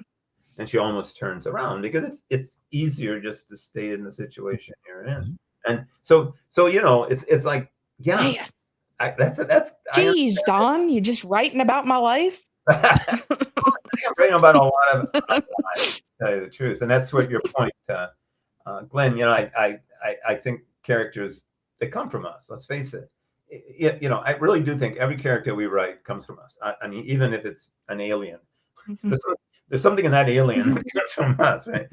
That's you. That's you. That's you from another planet. Could be. So, and I think I honestly do believe that. I mean, because that's all we have to draw on is our experiences and our, and well, I know whenever I write, a good chunk of whatever character I'm writing, like the main character is a good chunk of myself or side characters. A lot of them are like based off aspects of my friends or different things like that, because that's what you have to go off of. Exactly, right? What I'm not even sure you could avoid writing what if you wanted to, to some extent. But one of the things I did with this book that I hadn't done with other ones was that I wrote character sketches before I started the book. So I had a character in mind, and I actually wrote all kinds of background, where they were born, what they liked to eat, experiences that they had, their aspirations, their favorite color. This is who this person is. And I created very little of that actually made it into the book per se. But it gave me a fully realized character that I could draw on as he or she proceeded through the book. And I think it succeeds particularly in that it gives the characters a distinct voice and a distinct background. That one of the things I find with a lot of fantasy stories is that at some point you have trouble distinguishing one character from the other. Wait a minute, who's this now? Because they sound the same, they act the same, they do the same, and I want each one of these characters to emerge as a separate human being, as a separate individual with horrible, wonderful, magnificent, degrading, whatever. But I want them to emerge as a distinct and complete human being. So writing those character sketches I found really helpful. One of the characters in it is a guy who had been brought up in England in a family where he was beaten by his father, a very rough background, goes to jail, ends up working as an enforcer. And so I create his life. What was it like to grow up with his father, who'd come in, he's eaten something from dinner and his father beats him to a pulp. How does that feel? How does that make him feel? He goes into prison. What happens there? How does that make him feel? What does he want when he comes out? Is it revenge? Is it what? And so that character evolved and became a really interesting figure, I think, in the book. And he's much more nuanced than I had started off, because he is also a character who has seen enough to develop compassion, to develop understanding, and also to know that he's being used, and he's being used for purposes that he can no longer support. So that was interesting with those characters, and a lot of the conflict in here, like, does draw on some research into philosophy, like Nietzsche. Nietzsche was a 19th century philosopher who was very popular with Hitler, who talked about the Superman and believed that again, there were people who were meant to rule, and then there were the rest of us were basically slaves. And so this is again a contemporary philosophical theme that these guys are kind of promoting. And so again, you can draw on some of those ideas to strengthen your plot line and strengthen the conflict. Yeah. Well, doing the in-depth bio like that does give them such depth. Yeah. I mean, you sound like you almost write a book about each character because you're telling their life, their autobiography. Yeah, it's as I say, well, most of the stuff I've written it's the first time I've ever done it. I think it's because it's a genre I've never written in before, in urban fantasy. And I don't mean to imply that, it was a 25-page bio, but, it was 3 or 4 pages that sort of summarized who these people were. I found it, I just can't tell you how useful I found it. So when this guy's confronted with this choice, I know exactly how he's going to respond, because that's who he is, and that's how he acts, that's how he thinks. And so I think it really did make the characters more believable, and as I say, more distinguishable. Well, does doing that give you inspiration as you go along, or do they guide you? In other words, the character as you're writing says, "Yo, Don, I'd never go down this street." Yeah, no, I mean, and that's a good question. I think the writers, there's that, you're waiting for the muse to light on your shoulder and sort of show you the way. I think that both happens, but I think with the sort of the pre-writing, if you will, that there's a framework that you're working within that permits more spontaneous development, if you know what I mean. It's not like you're just winging it and saying, "Wow, I wonder what's going to happen today." It's like, if I can just 1 second. I mean, I'm working on the last book, and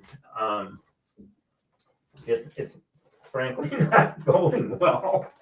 I'm having trouble getting started, but this reason I'm showing you this, because this is the kind of like, these are just bits and scratches of dialogue that I've put down. This is another diagram just showing kind of where things might go. Here I'm trying to develop a timeline involving Tesla and some of his stuff. So at this point, this I guess would be as close to an outline right now as I have. But I've written like 3 chapters based on this. And so if we went down here, and I won't bore you with the details, but I've taken these basic ideas now and fleshed them out, and they've changed dramatically. They've changed dramatically since I laid them out, because as I wrote them, I said, no, this works better. You know, so I start with something fairly specific, but I also leave plenty of room for change and spontaneity as the characters begin to act up and tell me who they are in more detail. You know, as you were showing me those, it reminded me of someone else in my life, and they trained me to do remote viewing. And with the remote viewing is exactly what you were doing right there. You were sitting down and you were writing, you know, this, and it's free flowing, but it's coming from somewhere. Absolutely. The matrix, the whatever you want to call it. And so that's, to me, that's what you were really doing right there, is you were using that power, third eye. I don't even know what to call it, but you were in a sense remote viewing because you were looking into the world with Bob, the sailor, or whomever. So you were in a sense transferring your soul and your positive, your frontal brain into that, and then going from there. Does that make sense? Yeah, no, it makes perfect sense, because I think that's what you're doing. You know, we left hand, right hand brain, and you know, the right hand is the more creative than the left. This is probably more left hand, you know, left lobe, where I'm sort of structuring it like this. But when I get into it, I had originally, anyway, it doesn't matter, but one of the characters that they encountered in the second book suddenly show up out of nowhere. So suddenly they're confronted with the enemy. They hadn't expected that. And so originally I had a whole nother scene where they end up battling the bad guys in the subway. And I said, no. Just, you've got the guy there. You've got the conflict already set up. Just develop it. And that's where, you know, the right hand brain came in. And then I just let her rip. So I realized that the structure I had provided was actually too restrictive and unnecessary. And so, you know, the envisioning was there, but also the ability to step back and revision, I guess, has to be available as well. Yeah, I've enjoyed it. Like I say, I really looking forward to getting into it again. I'm having fun because I get to do a lot. Like I'm involving Sun Tzu in this one, the famous Chinese warfare philosopher, and so they're taking on the full on this order of the golden soul, and these guys don't fool around, and so it's going to be a fight to the finish. And I really like my characters in the second book, The Tunnels of Buddha, when they have the confrontation with the guy who's head of the company, which is sort of the front in front of all this. I don't think he's giving anything away. He takes Barbara to his headquarters, and then, but she has already defied him, so that the people and appealed to the decency of some of the men who are there. He's collected these 12 gym makers, but she's appealed to the decency of some of the men who are there, and they collect around her. And although she ends up going with Justin, these 5 characters, again, all very distinct, intentionally from different cultural backgrounds, they bring their wisdom and knowledge together to escape this labyrinth of tunnels, which no one's ever escaped from. Just think about it, like 50, 60 miles, and they do, true. I mean, these tunnels date back to Neanderthal times. And so these characters again emerge as people with tragic stories, but also with good hearts, bravery, compassion. And so they emerge as individual characters, and And so that's what's fun in this third book, is now I can use those characters to flesh out the final conflict, if you will.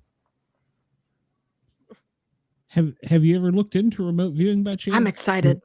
Because I mean, you literally, that's almost what you did right there. It's kind of cool. I'm sorry, I'm sorry, I didn't get that, Glenn. Have I looked into? I said, have you ever really looked into remote viewing? You know, the CIA, our spy bad boys, they spent lots of money trying to figure out how to do that. And they've got a system of it, actually.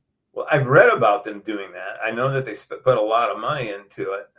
My understanding was nothing very concrete came out of it. But I mean, I'm certainly not denying. I mean, I've just been reading about stuff today, interesting enough, and in preparation for this, actually. You know, I can remember years ago reading about studies that go back to the early 1900s, where people can detect when they're being looked at. Mm-hmm. That doesn't seem like a big deal, but the random would be like, you know, 1 out of 100. But over and over and over again, even when they're controlling for all kinds of variables, they get 50% response. So there's actually now, oh, gee, they've been denying, there's actually a name for it. And they've actually found brain cells that fire when someone is staring right at the person. I mean, wow. Like 20 years ago, that's paranormal, right? Yeah, that's witchcraft. Yeah, that's Sixth Sense stuff. Now we've got this is from Psychology Today. The hocus pocus. You know, so I mean, it's like we have. Well, I don't know if you followed some of this stuff with autistic folks, but so many interesting things that we're finding out of. Many autistic people can see 3 times as far as non-autistic people. Why? Just because their brains work differently. So who are we? You know, I mean, like you may have heard the story about the guy, the autistic man that flew 14 minutes over Tokyo in a helicopter, came back and created an absolute perfect detail, an entire model of Tokyo. Every building. Oh, wow. Just, I mean, so you know, they're extraordinary things that we can't explain.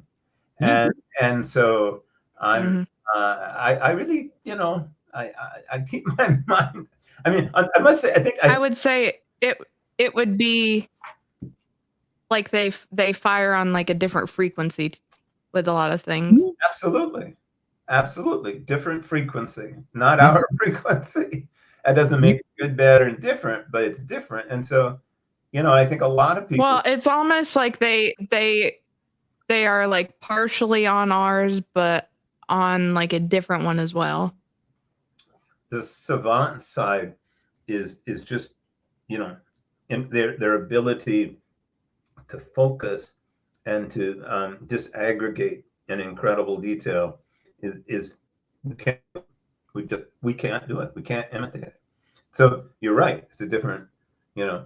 And to me, what I think I find kind of fascinating about all this is that, like, for example, this, believe it or not, as I'm reading this, they now have, not only have they identified the cells and the alleles that produce the cells, they have an evolutionary explanation for why we do that. And our eyes are specially built to pick up on all kinds of vibes.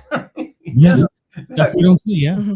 And so it's like, so a lot of these differences not only make us different, but they also make us stronger as a human species, because we all have something to contribute. We all have different skills, you know, abilities, and phenomenal. So I find that fascinating. So, you know, we're finding that, you know, we have different kinds of personality types, and that each one of those types has served a purpose over our evolution. And if everybody was the same, you know, just all kinds of fascinating things. So when I'm writing these books, I'm trying to also make a plea for, listen, let's get over our small tribal differences and find out and value what we have as human beings, and find ways of sharing our knowledge and our specialness, and our differentness, and you know, create a better world for it. I agree. In talking, you know, I was a paramedic in my previous life, and I've run calls with crazy people. I mean, like people that are crazy. But I remember one of them, me and another person were kind of locked in a position we couldn't get out of. And I said to my partner, I said, how do we know that what he is seeing isn't really there? And my partner's like, okay, I got cold chills. And I'm like, but we don't. We judge and say, well, he's crazy. Right. Well, Well, in fact, because to them, a lot of the times they are actually seeing what. Yes. sure, we're judging them by our standards. Exactly. Mhm. Sanity. Just because we can't physically see it doesn't mean that they're not actually seeing it. And for example, I just feel like I can find it quickly because it's like I put in here that it's like so she says again, Barbara's eyes scanned the crowd in front of her. People of all shades were walking arm in arm, looking seriously at the floor as they walked, deep in thought. But who are they? All of these people. D'Angelo was silent for a moment. Misfits, outsiders, inventors, shapeshifters, geniuses, seers, gifted artisans, people who look different and are different. He paused again, studying the crowd that filled the tiled floor. The world is perhaps larger than you know, yes, more varied, not so predictable as that which you are accustomed. Yeah, I'm beginning to get that impression. There are more types of people, he went on, than fit neatly into the Minnesota multiphasic personality inventory. That's the test that measures personality types, mental illness. Yes, quite right. But here, well, there are people who have special skills, knowledge, instincts, some would say powers, perhaps, and those who have found forgotten skills, or perhaps discovered new ways of enhancing them. So yeah, we literally have a book. I didn't make this up. The Minnesota Multiphasic Personality Inventory tells you what's sane and what isn't. So, like you say, somebody who's outside of those parameters. Yeah. There needs. Yeah, absolutely. I agree. Man, if you ever get a chance, you should look up a book by Ron Moorhead called Quantum Bigfoot. Quantum Bigfoot, okay. And he talks about the frequencies that they're just at a different frequency. They're here, they're around us. We just don't know it. And he really gives a pretty plausible argument for it. So, I mean, it's not peer reviewed. Well, and that, and the lady that we spoke to on here, who I believe she was from Australia, and the Bigfoots were called something different in Australia. I don't remember. Yeah. Her theories on all that as well, I thought were they definitely made you think it was something different than I think what the average person, when an average person would think of Bigfoot, is it was something completely different. And it was very, listening to her talk about it was very like, well, all right. Yeah, hadn't thought about that before. Well, yeah. I mean, it's like the little dwarves that live in the trees in Ghana. I don't know. Yeah. I didn't see them. That doesn't mean they're not there. And I had a guy who was a Catholic. Yep. He said, I've heard him. I said, I've heard him on the roof. He said, hey, okay. I don't know. I mean, there was a book written by a woman, a Canadian woman, who it was called Graveyard for Dreamers, about her trip through Africa. And she gets in a conflict with a shaman, and she's in a session with him, and it's around his treatment of her as a woman, and she becomes very angry and defensive, and she starts to get up, and he says quietly, "Don't leave." That's all he says. Don't leave. And she talks about how, she wasn't buying any of this, didn't make sense, it wasn't rational, it was all hocus pocus. But she said when he said, don't leave. I knew I was somewhere else. I didn't know where it was, but I knew I was somewhere else. And she didn't leave. You know, she sat back down. So I just think there's a lot going on out there we don't know about. I mean, I try to maintain a healthy skepticism, but at the same time, I'm also open to new ways of seeing too. Well, and Glenn Don's story that he told us there at the beginning reminded me a lot of what you had happen. Yes. Yes. Is that right? So Don, I was a paramedic in a previous life. And I lost my entire career in a course of 3 seconds. We were responding on a call, and I mean, I can see it like today. And my sergeant ran in front of me. We're going to our crew that was a first response crew. I was on the fire engine, was getting into a fight with a patient. But the patient, I don't want you to think bad about the patient. He was MR. He had special needs. You need to specify what those things mean. Mentally challenged. And he had seizures. And when you come out of a seizure, you're not necessarily with it because your brain's been deprived of oxygen. And I can speak from that. You either, when you're coming out of it, you are either not yet conscious or you are very confused. Sure. And add a bunch of people around you that you don't know. It's very overstimulating. It's very overstimulating. And so he was fighting with the crew and they needed help. And then he would go back into a seizure when they get him under control. So he was having a medical emergency, but they were still fighting with him. And so I heard them call out the Mayday is what it was called. And so I told my sergeant, I said, that's right around the corner. That's in our area. We got to go. And he didn't hear it on the radio, but he said, let's go. We jumped on the fire engine. And of course, by that time, dispatch said, hey, engine 42, you need to be en route to help your crew out. We got PD going. And my sergeant jumped off. They were on the front porch fighting. And when I said was fighting, they were really trying to restrain him for his own safety. They weren't trying to punch him or anything like that. And he ran past me, and I thought to my head, and I thought, well, you don't run on calls. It's like one of the first things that's trained in us as first responders. And when I opened the door of the engine, I looked down, and I'm like, oh, shit, the driver put me in a ditch. So if I wanted to jump down and take off, I'm old. I got to use the thing and get off the fire truck, get my walker. And so my sergeant was past me up on the front porch. Chaos.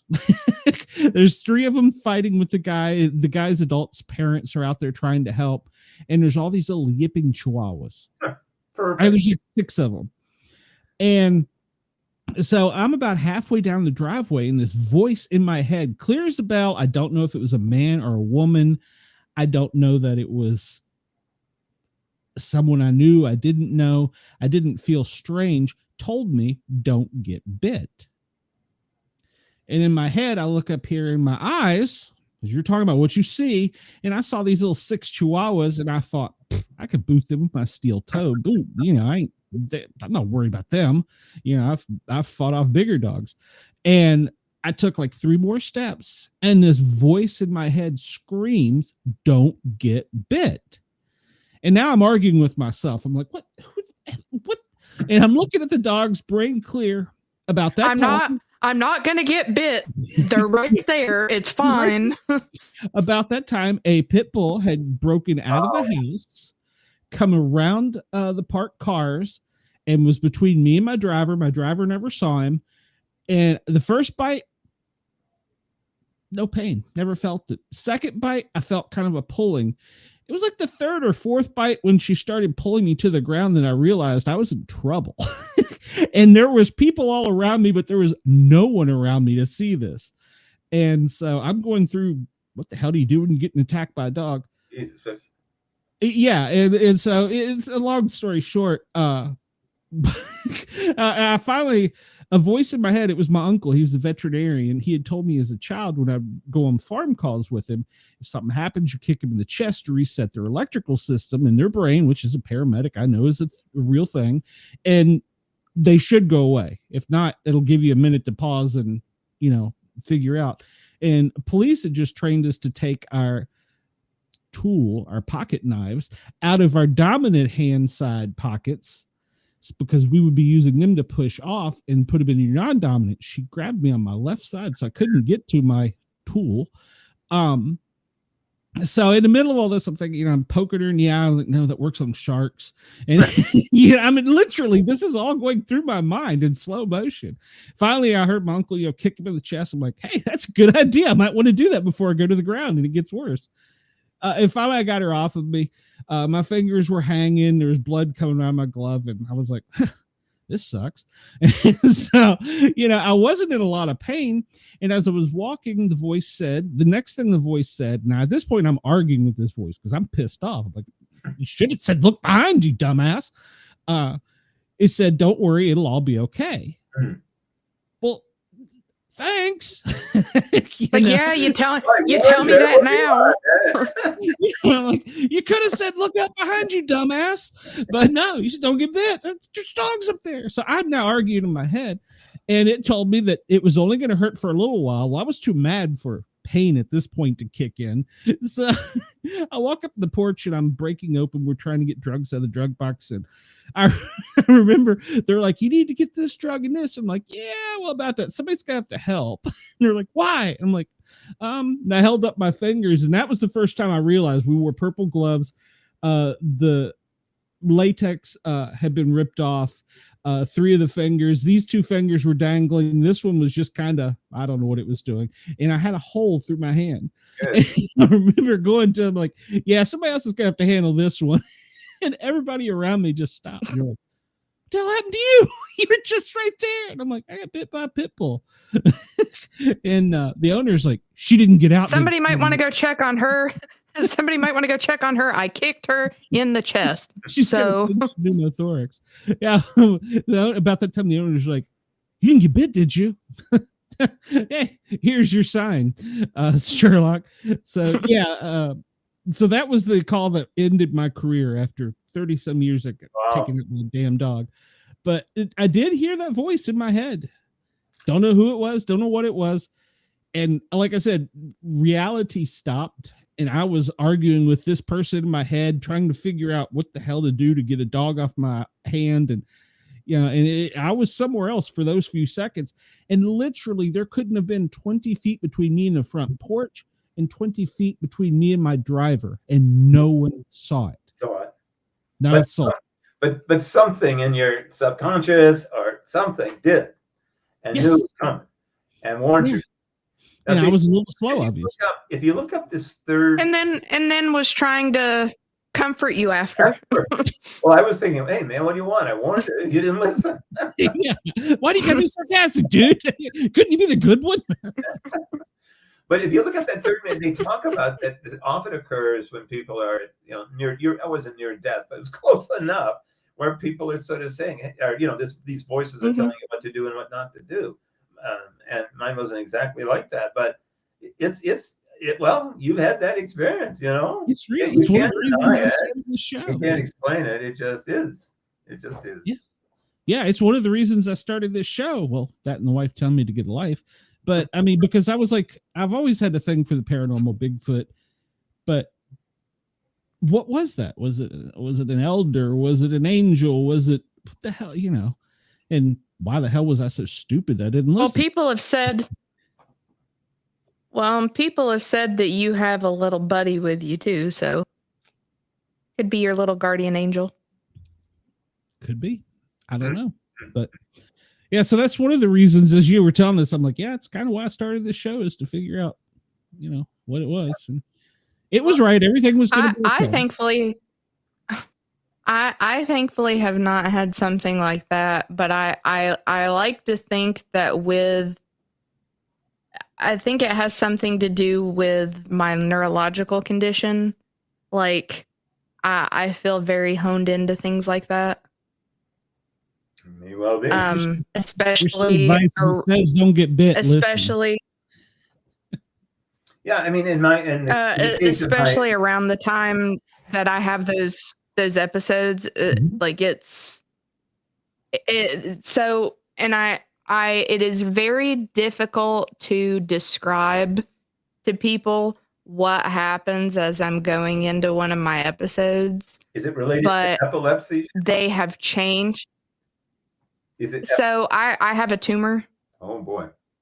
So technically, yes, it is epilepsy. It's a benign tumor. I've had it since I was a kid, so that's all good. But I always thought what was super weird was that at different phases in my life, the episode itself stays the same, but aspects of what happened during it change. Interesting. Because as I'm going into, like, as one of my episodes is getting ready to start, I will start recalling memories or things that I've heard that I don't regularly remember. And it gives me like a weird feeling when it happens. Yeah. And then I remember specifically back in high school, because the best way that I can describe, like, whenever you're looking at me, you can't tell something's happening. But on my side, like right here in the corner of my eye, it's like somebody's got a strobe light. Well, while I was in high school, it was super weird because I had started a different aspect of these episodes that, like, my head would start turning. And it was because I was seeing a figure out of the corner of my eye, and I would be turning. My head would just keep turning because I'm like, well, where are they going? So I know it's going to be a particularly bad episode if I start trying to, like, look at something and I'll be like trying to jerk my head back.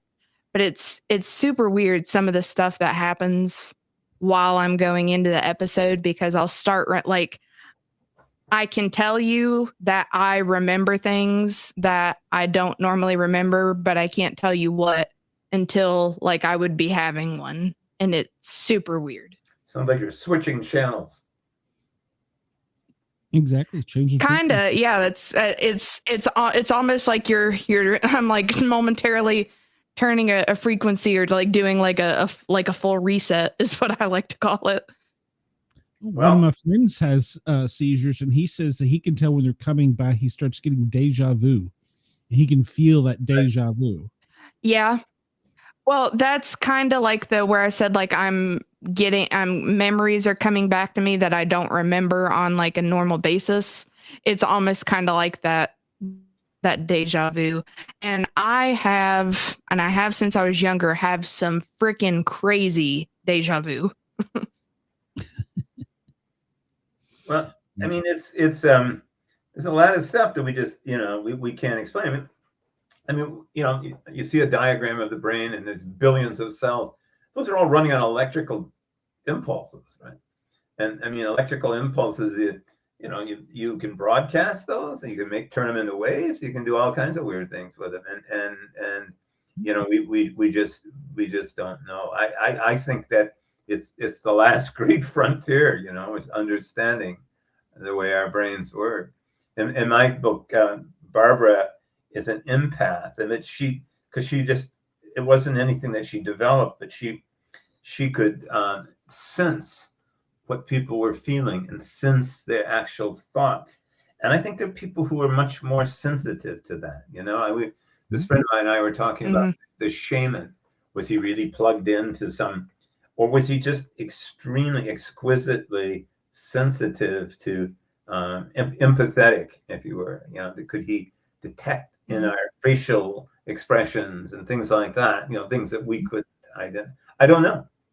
Oh, and a question I was going to ask about you talking about, you had said that they, one of them had given you like a fortune.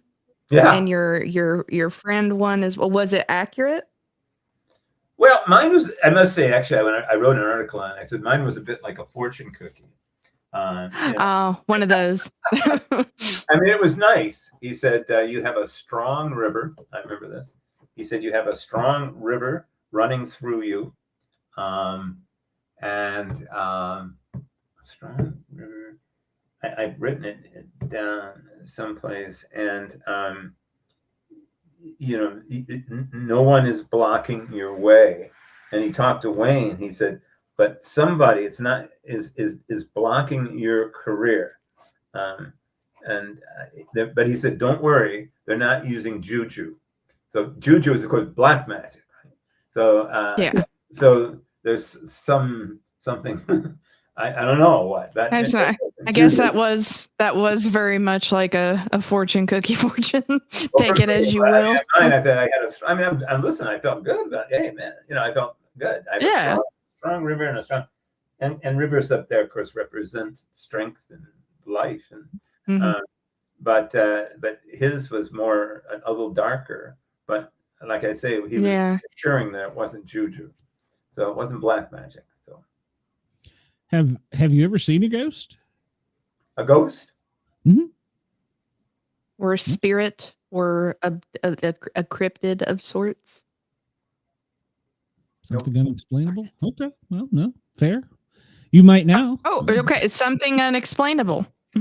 Yeah, but, different people have different experiences. Yeah. Well, we've kept you over the time that I enjoyed it. Well, we have too, and I want to make sure everybody knows where to find your stuff. Obviously, Shiny has already got Amazon. Somebody said, or the electronic books, or the online bookseller of your choice. That's kind of what it amounts to. Yes, it is on Kindle Unlimited as well. Oh, thank you. And do you have a website? I also have, like I say, 12 or 14 other books, and they're available also through Amazon, or you can go on my webpage, which is simply donsawyer.org.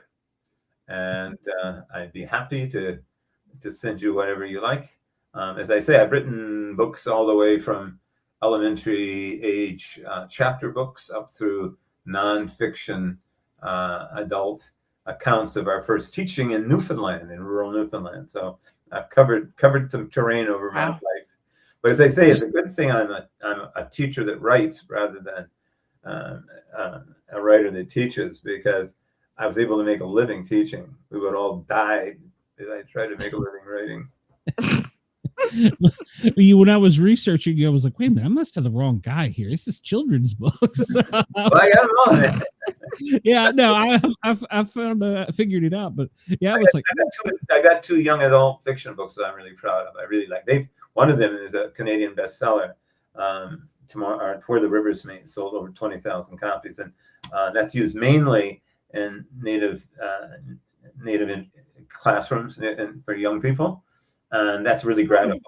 Really gratifying. And when you get letters from, I have one letter from a student that said, "This is the first book I ever started reading and actually finished." I said, "Wow, man, you can't answer more than that." Check that off the. Well, back in the olden days, we used to write letters and send, because I wrote a letter to an author, and I got a letter. I got a response back.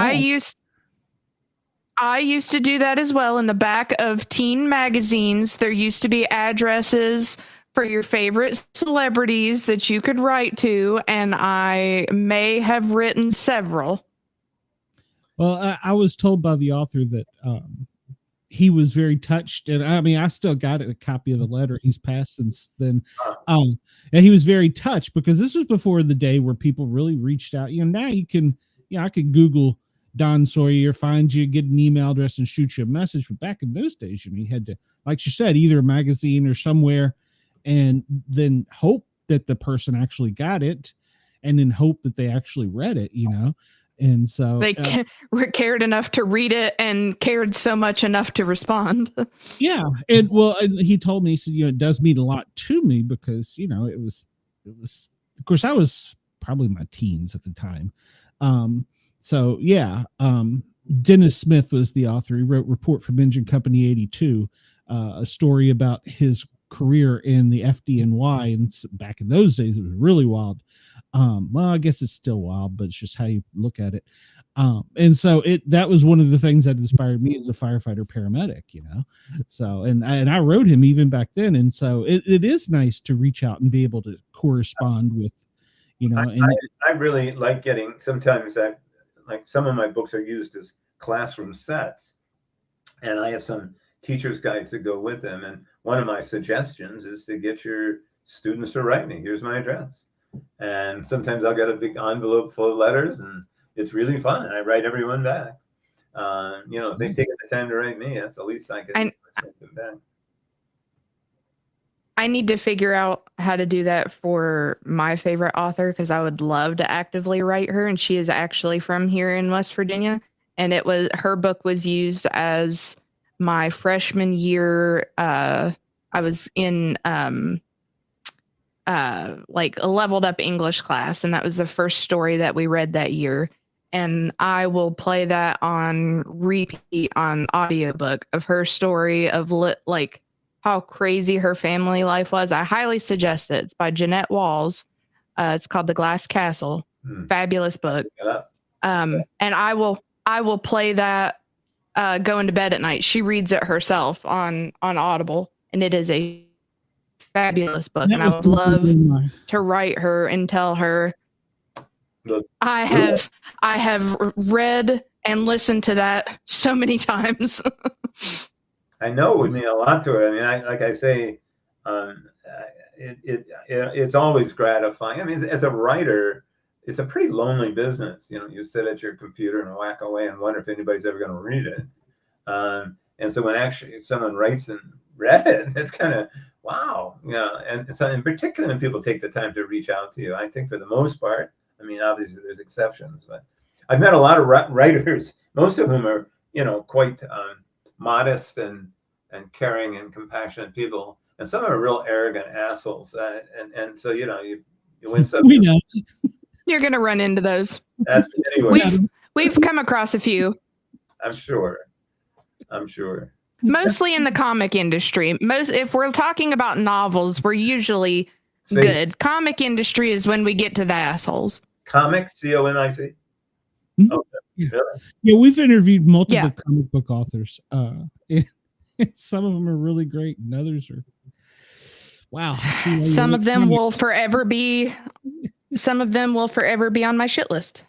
Yeah, I got a few I could add, but anyway, we won't do that now. Well, and I was going to ask you this while you were reading the book. Have you considered doing the Audible book? Because I can tell by your reading it, you put the passion. You would be fabulous reading it. I would just say that to all the readers. Okay, well, so here's the thing. I am very, very picky about who reads. Yes. Like whenever I'm picking a book to read on Audible, I'm extremely picky on who reads it. They've got to have like the flow to them. Like I love hearing that Jeanette reads her own book, and I think it's even better when you're getting that the author is reading their own book, but not even just that. The little bit that you read to us, it would be phenomenal listening to you read the whole thing. Oh, it's very kind of you. I'll look into that. Yeah. I've also got to finish. And you will have to let us know the update on that when you come back. Okay, I promise I will. Yes, you have to come back, especially when you finish. I can hold you to that. Okay. Yeah. If I live long enough to get the third one out, I'll definitely. Okay. You're required to do that as well. Okay. I think you will. I'll get on Mickey and tell him to start throwing keyboards at you or something. But that's right. Yeah. But no, we really have enjoyed this, and I do mean that. Yes, very much. I have to. It's fun. It really has. Thank you guys so much. And it's different, a lot of times it's sort of the same questions. Things are a little different. Yeah. Oh, I know. That's I don't like stuffiness. So, if you can tell, we're just you are getting the normal us on a day-to-day basis. Who we are when we come on here is who you're going to get out on the street. I had one author that Cheyenne knew I was dying. She knew I was dying, and I would be like, So what's your favorite color? It's because I totally lost control of everything. And, I was like, yeah, okay, you're on the list. But yeah, so yeah, what's your favorite color? So yeah, we try not. You'll have to remind me of who that one is, unless we are talking about the same. No, this was a female. Maybe you weren't on because I was literally crying. I was like, my allergies are killing. It might have been Amanda was with me that night. Oh, was that the meow one? Yes, that was the meow. Yeah, I was not. I was not there for that one. Yeah, one time I got to just make it a game, asking stupid questions, going, "Are we done yet?" And I gotta. Okay, we've been here 15 minutes. All right, we got 45 to go. So, yeah, I got a meow in. It was one of my worst. But one of the ones I look back fondly and laugh at. So I'm sure she was a great person. She just didn't have a personality for. Well, and that's true. Just because you can write doesn't mean you can, carry on a conversation. Exactly. So, Don, have a great night. I know you emailed me and said you're in the same time zone, so it's not too late. But well, I mean, you gotta. Thank you Of my so age. very much. I go to bed. He is up very late. This is past his bedtime. Well past my bedtime. bedtime. Another author says, he says, I can't be on so late. I got to go to bed. I've never had an interview at 10 o'clock before. We're just not your normal. Well, you can check that off the list. Sending us people because off the list. I'll do that too. Yeah, I think that's why Mickey keeps sending us people is because he's like, there's just something wrong with these people. I gotta break them eventually. But no, we do enjoy. I have to put younger people on. That's all. Yeah. So we take. No one over 35 can be on. Anyway. I couldn't. Well, then I shouldn't be here. Okay. Yeah, she's like 12, so compared to me. So, but yeah, I couldn't do that. All right, Grandpa. Oh, shut up. I gotta go get my shit. It's time. So. Don, thank you a lot. I appreciate your time. It was wonderful chatting with you. Thank you so much for having me. You guys have a good evening. Thank you. Okay. You too. Bye. Shay. I didn't see Glenn on it. Well, somebody's gonna push all these other buttons, so okay. Trust me. I was quickly entering in my payment info. Love it. Yeah. All right, Don. Have a great night. We will talk to you soon. All right. Take care. Bye-bye. Bye-bye. Hi. That was sorry, I pushed a button too soon. Sorry. That was a great show. Both of our guests were both were great, yeah. And incredibly talented. And I like the fact that Don does like an autobiography on his characters, I guess is the right word. And he puts that depth, and you could tell when he read it, the depth was there. It wasn't like, Don does this. There wasn't shallow. Well, and I think he's got kind of the same mindset about his characters like I do. Like, I can't just go in with like here is my stick figure of a character. Like, no, I've got to sit down and write out like so-and-so's favorite color is purple because this happened in her childhood. Therefore, like, I've got to like flesh a character out and like be intertwined with it of basically doing that before I can carry on. With all these authors we've interviewed with you, Cheyenne, I'm surprised you haven't gotten your book done by now. I really am. You know how many books I have going on? Well, I got 2 or 3 in my head too, but I mean, I've got literally, there are probably like 6 on the computer and then 12 more scattered in all of my other writing stuff. And I literally just started another one the other day on my phone. Oh, wow. Because I had an idea. Wow. So I get these ads all the time on Facebook for like, the different smut stuff that's out there. And I was like, well, I haven't heard an idea on this yet and I hate those stories that are the thing that's all the rage anymore is like the werewolf stories. Yes. And I think those are stupid, but there have been 2 that I have been able to stomach reading.